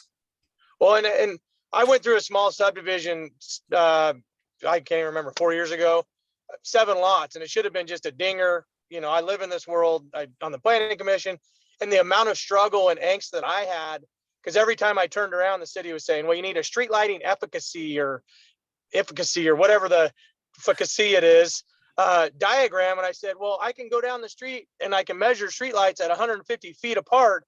My property is 120 and there's one 5 feet off. Why do I need one? So like that, and then you got to pay somebody to do a study, and then you got to pay somebody to do a traffic impact study. And it's like, well, I'm putting 2 houses on this lot. Is it really going to be that big of a traffic impact? So, I mean, I came into this late, so I apologize, but all of those little things, definitely create headache and time frame and expense. And then when we're talking about affordable housing, every time you notch that or ring that bell, you know, it's a $10,000 bill going out the window, which somebody gets to pay for that at the end.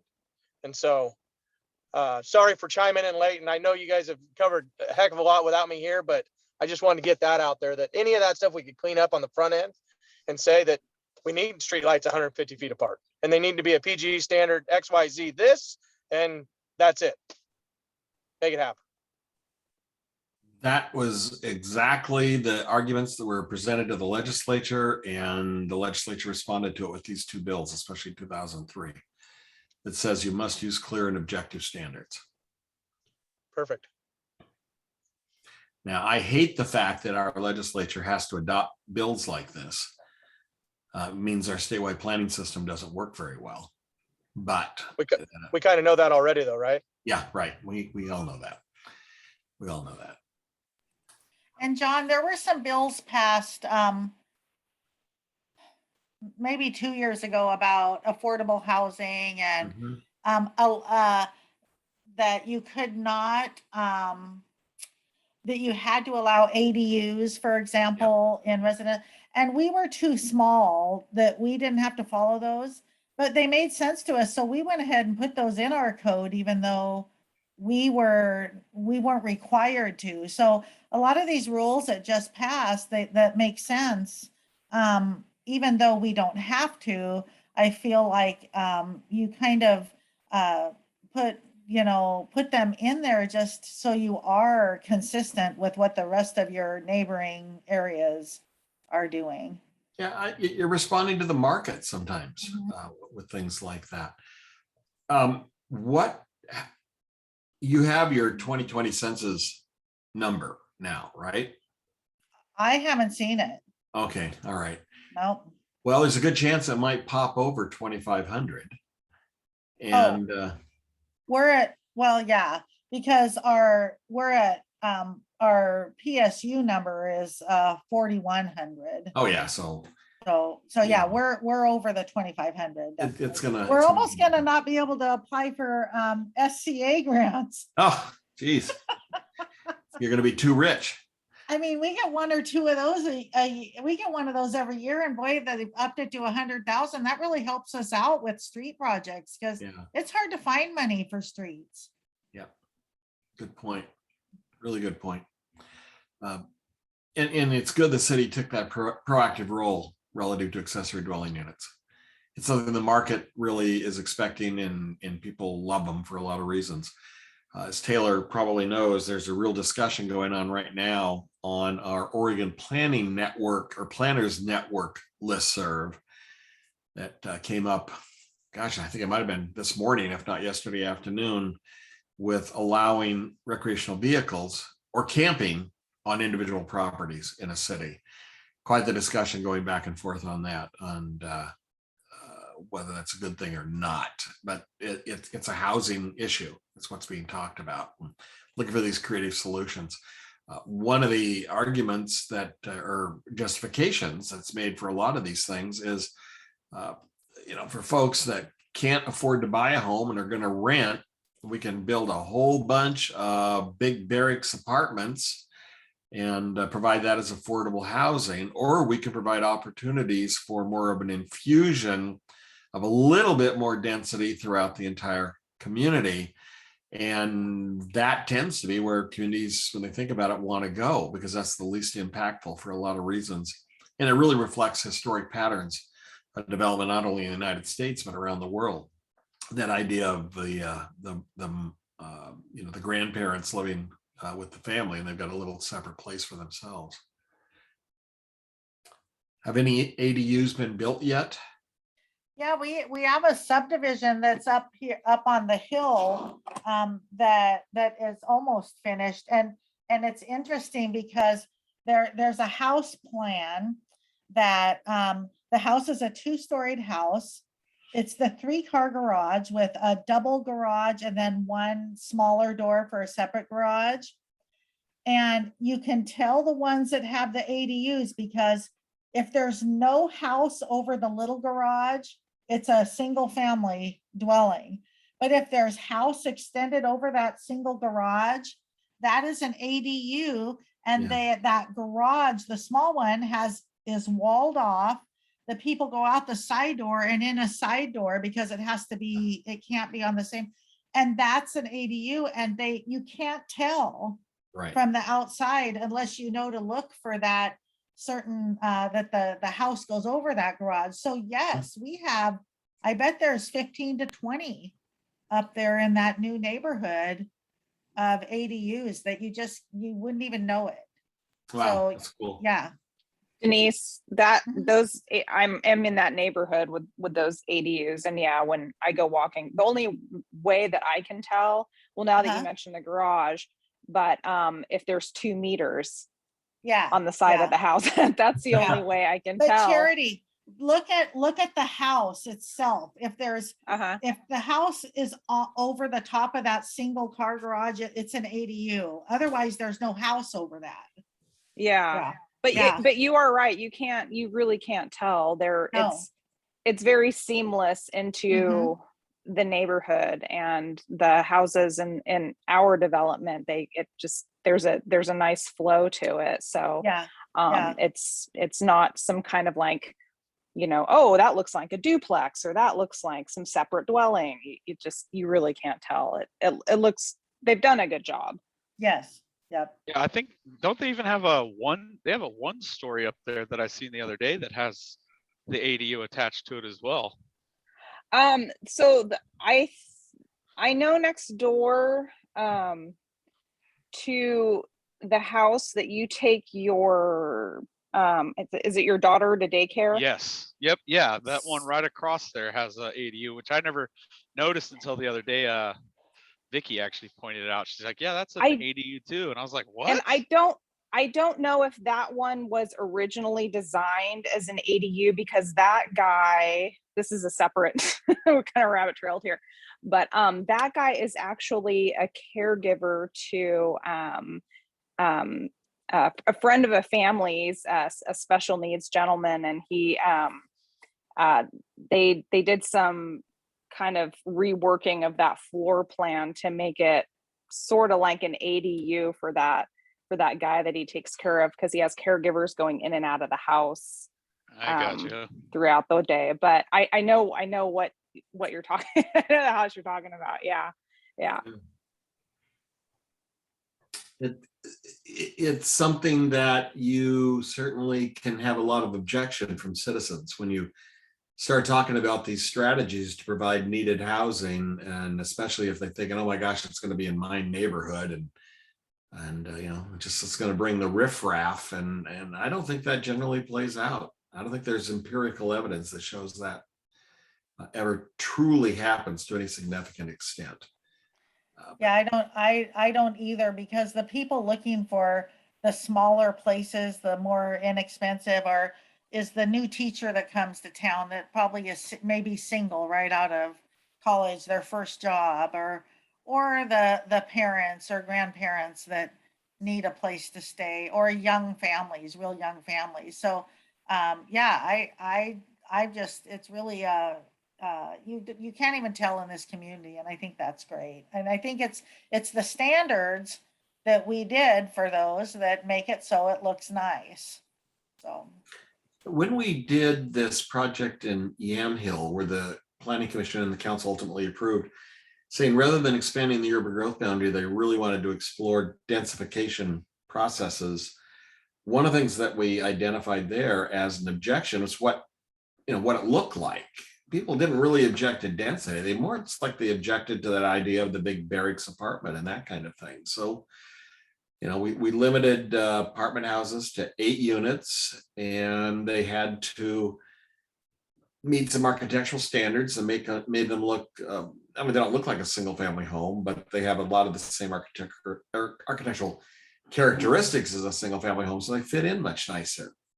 You can address a lot of these things through design, and ADUs are easy to figure out how you can make them fit in.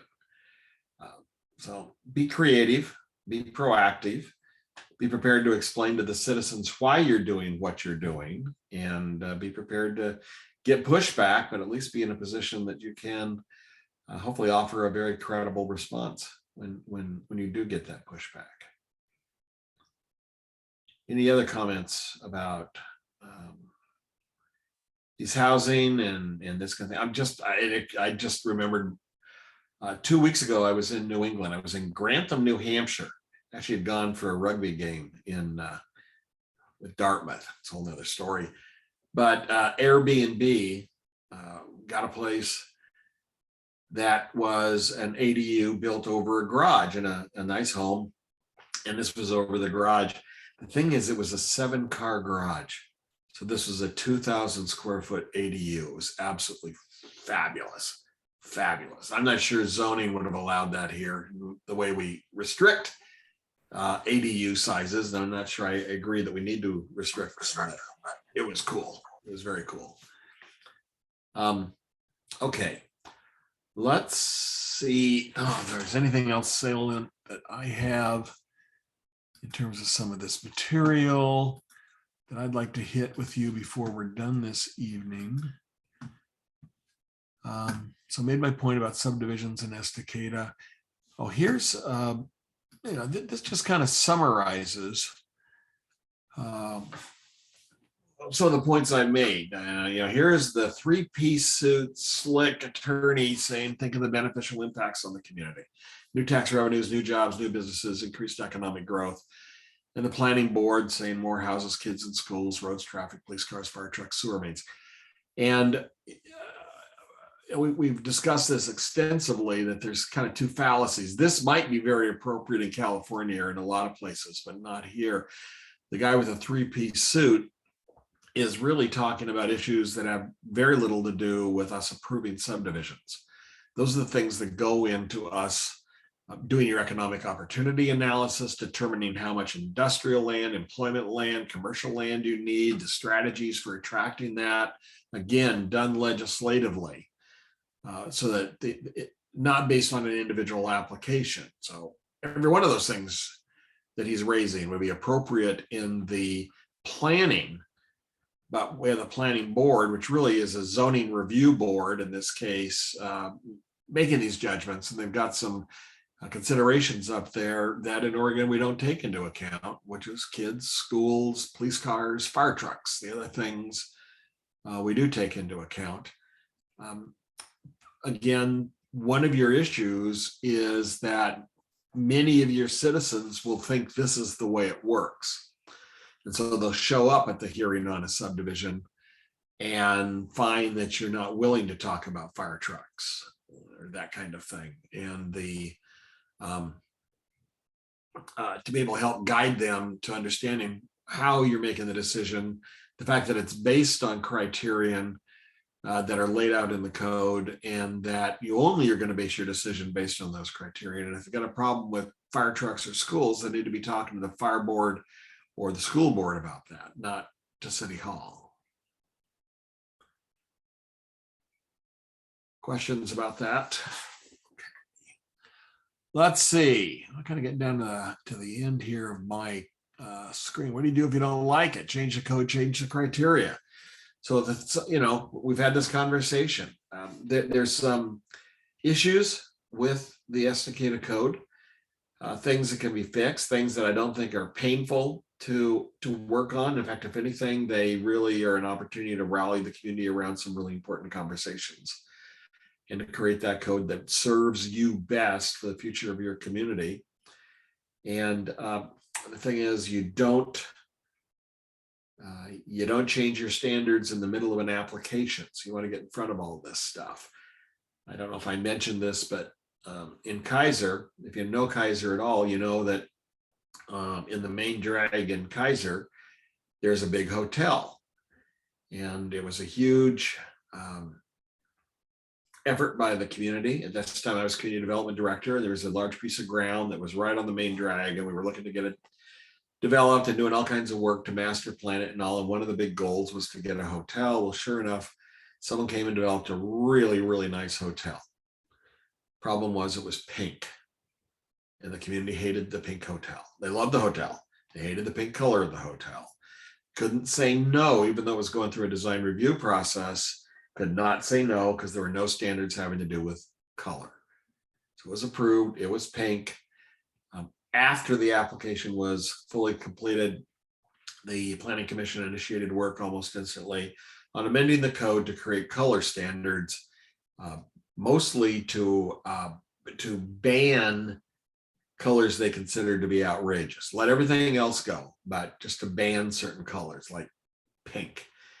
Subsequently, it didn't take long before the owner chose to repaint it anyway, but the big pink hotel was a motivator for change.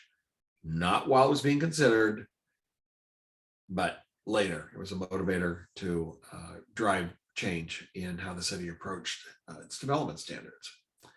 This is important. If you don't like it, after the fact, come back and change things. Do not miss an opportunity to make a change that you think is important. Sometimes after a very difficult land use process, you're all worn out and exhausted emotionally and physically. And the last thing you want to do is talk about stuff. And it gets left behind without a learning process and an implementation of that learning to the needed changes. So I ask you to remain vigilant in your work to keep making things better for the community. Oh, well, gosh, we're almost to the end. Yeah, look at there. Any burning questions at this moment? And let's, we're our time wise, we're at 8. I can hang around for another hour or so, or we can close this up pretty quickly. But I think we ought to still get some conversation on the table about generally what you've heard over the last couple times we've been together, where the Planning Commission wants to go in addressing these things, where the council would like to see the Planning Commission go. What's a priority? What are the goals that you might want to work on? And even some direction for the community thinking about those things. So I would just like to push my mute button and let you talk amongst yourselves for a bit if you wish to. Anybody? I'll jump in here. This has been very helpful for me, just understanding the urban growth boundary, the purpose of it. The urban growth boundary for our area has been set. The zones have been defined. And if it's the purpose is to define that growth will happen within this area. And if it meets the criteria, great. Then it's not up to the council to squash that. So it's been very helpful for me to understand that. I think my initial questions about the PreApp stuff, I think maybe I was off base. Maybe I was thinking more of the criteria.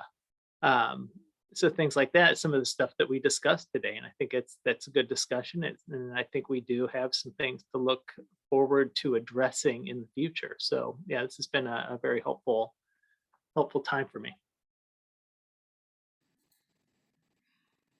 Yeah, and I just want to respond to Paul, to what you just said about the urban growth boundary is set, and for us, I mean, we have a lot of land within the UGB still that's yet to be developed, so we are not looking at an expansion anytime soon. But and an expansion process is like takes a lot to get a UGB expansion blessed by the state or allowed.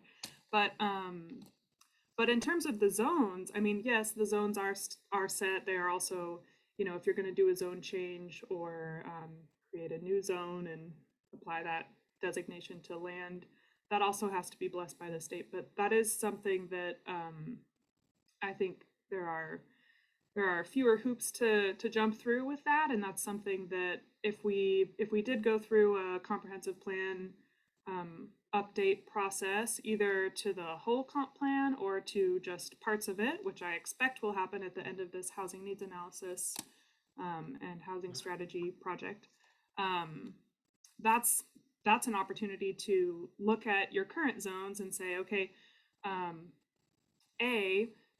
do we think that it makes sense, especially considering the findings of this analysis and the community input, does it still make sense to us to have these, in this case, residential zones where they are, or do we want to change the boundaries of those? Or, you know, does it seem like, you know, maybe it seems like our current zones are, you know, the uses that are allowed in there or the standards that are listed out in there, like maybe those need to be updated and changed. Maybe the densities should be different.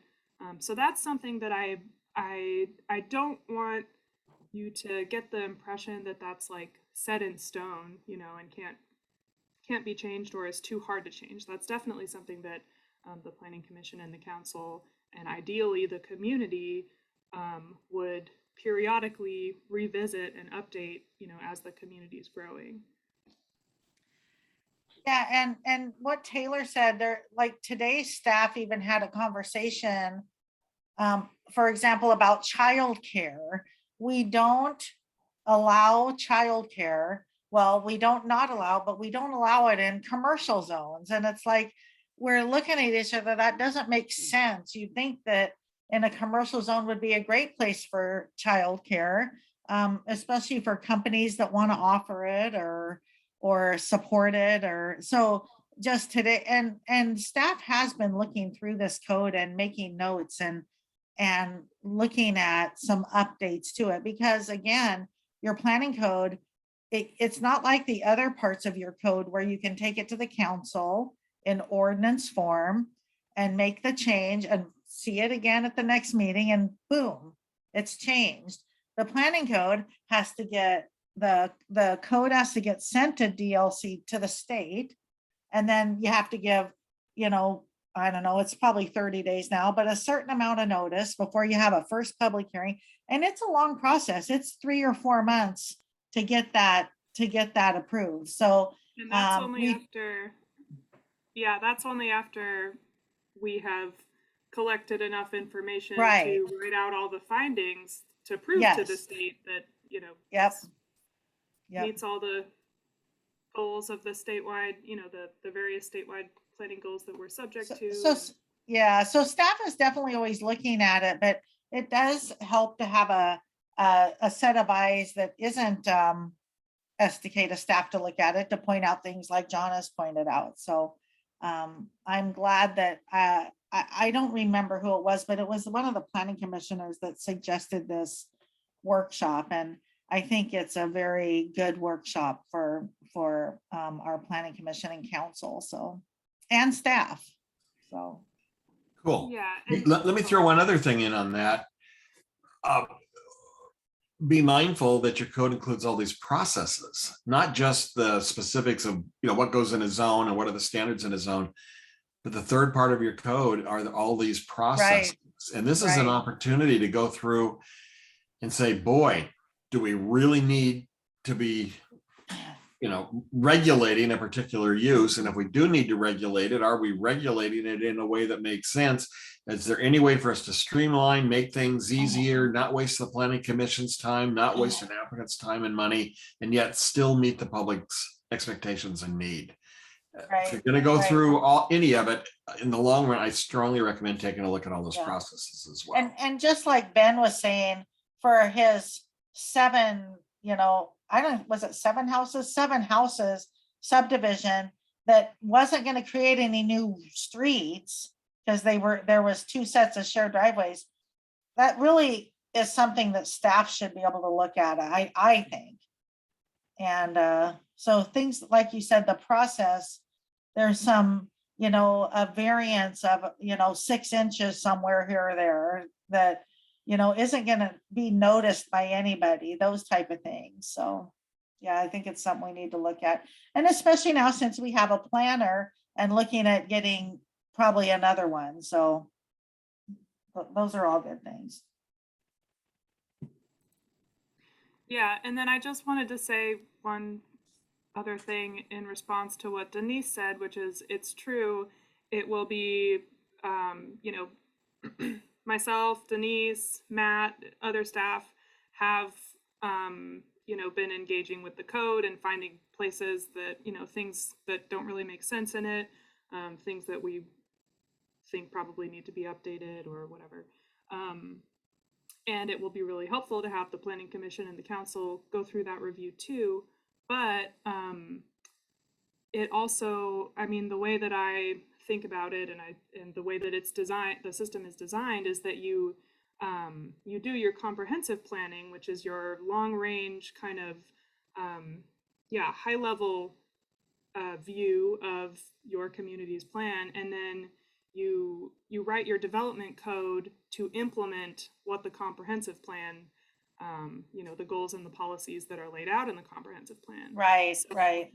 We can, some of the changes that we need to make in our code, we can do without updating comprehensive plan chapters. But I do think, especially because of the conversations that the Council and Planning Commission have been having recently, I think it's just generally time for the comp plan to be updated so that staff can then go in and say, okay, what standards or uses do we want to put into these code sections or these zones that will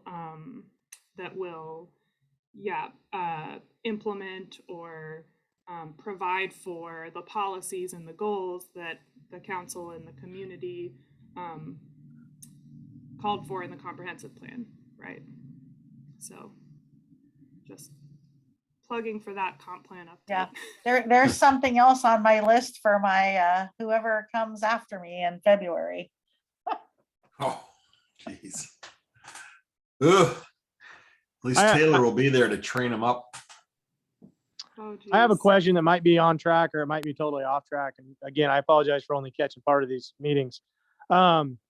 One of the constant things we get at the Planning Commission and then just generally in the community is traffic and how all these subdivisions are affecting my commute to wherever. How does the community go about going to ODOT and say, we need a fix for the traffic and we don't want it to take as long as the Dundee bypass did, which could be measured with decades, not years. I was doing a lot of work for Dundee like 10 years ago, and I said to them, forget the bypass. It will never happen, because they were putting off all this stuff they wanted to do to wait for the bypass. And then in the long run, I was wrong.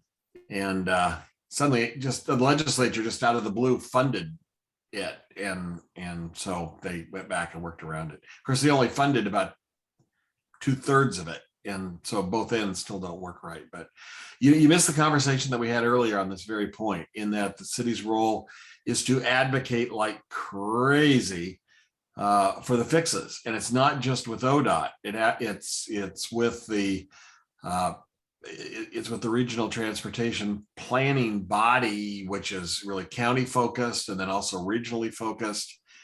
Just a lot of players at that. And one of the issues that Estacada has is it's competing for a bucket of funds.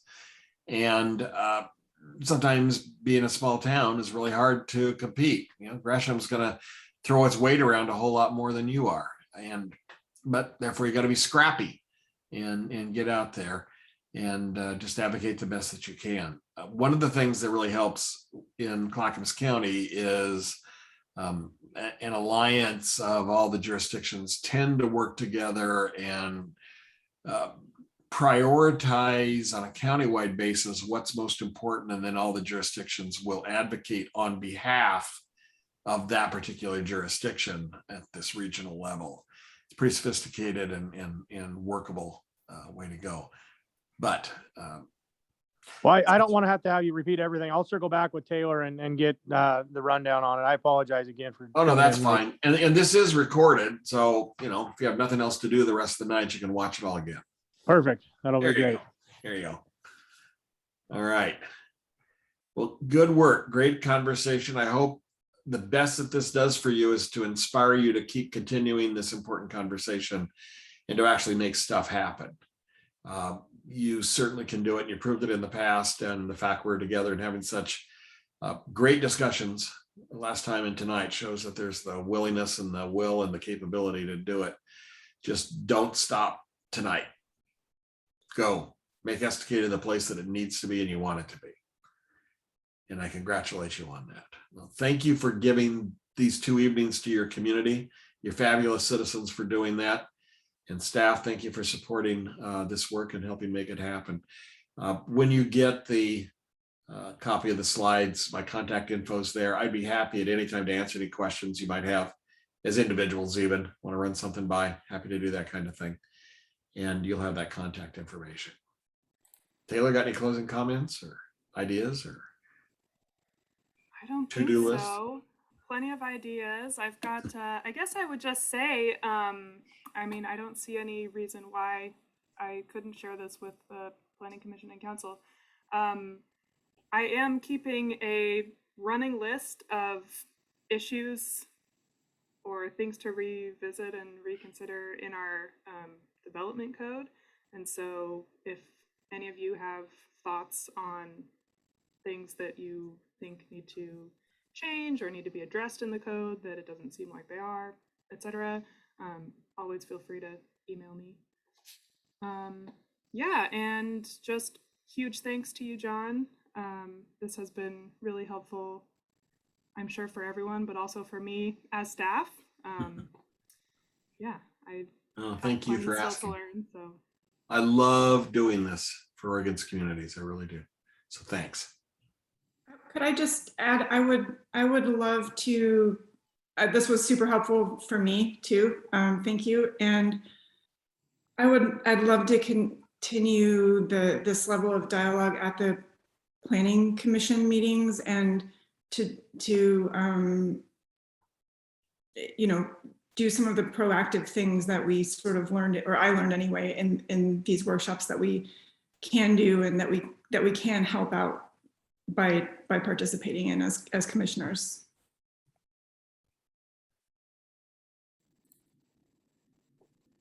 Yeah, absolutely. And I'll take that opportunity to just remind everyone to participate in the housing needs analysis and housing strategy. There will be another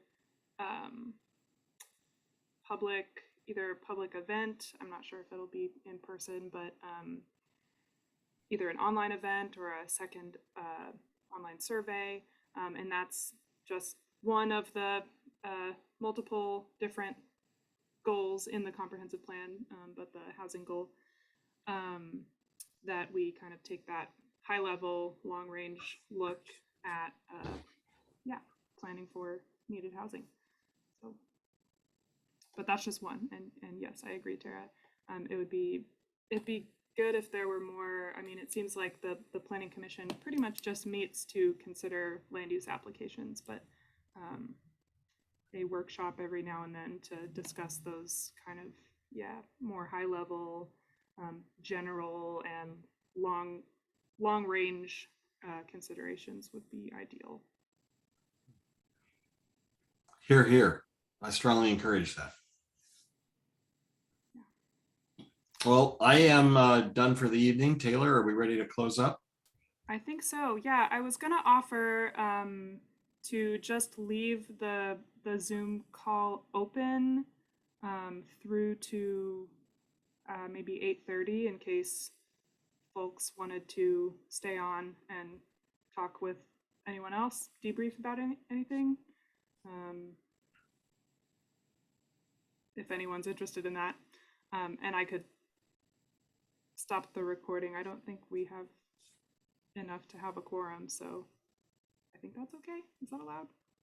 Matt, do you know?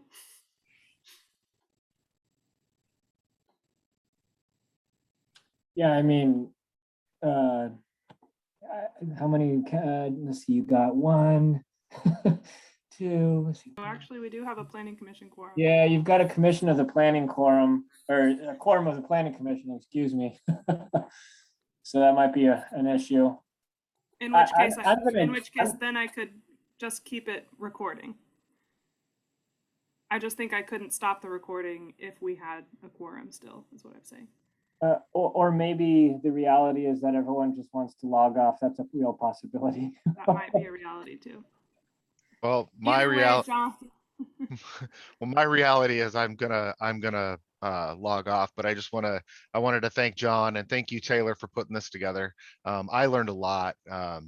You know, really, this really opened my eyes to a few things, and I'm excited to, you know, utilize that information moving forward. So thank you guys. Thanks everybody for coming. Yeah, agree with Jerry. Thanks, guys. Yep, appreciate it. Thank you. Thank you all. Thanks, John. You bet. Good night. Night.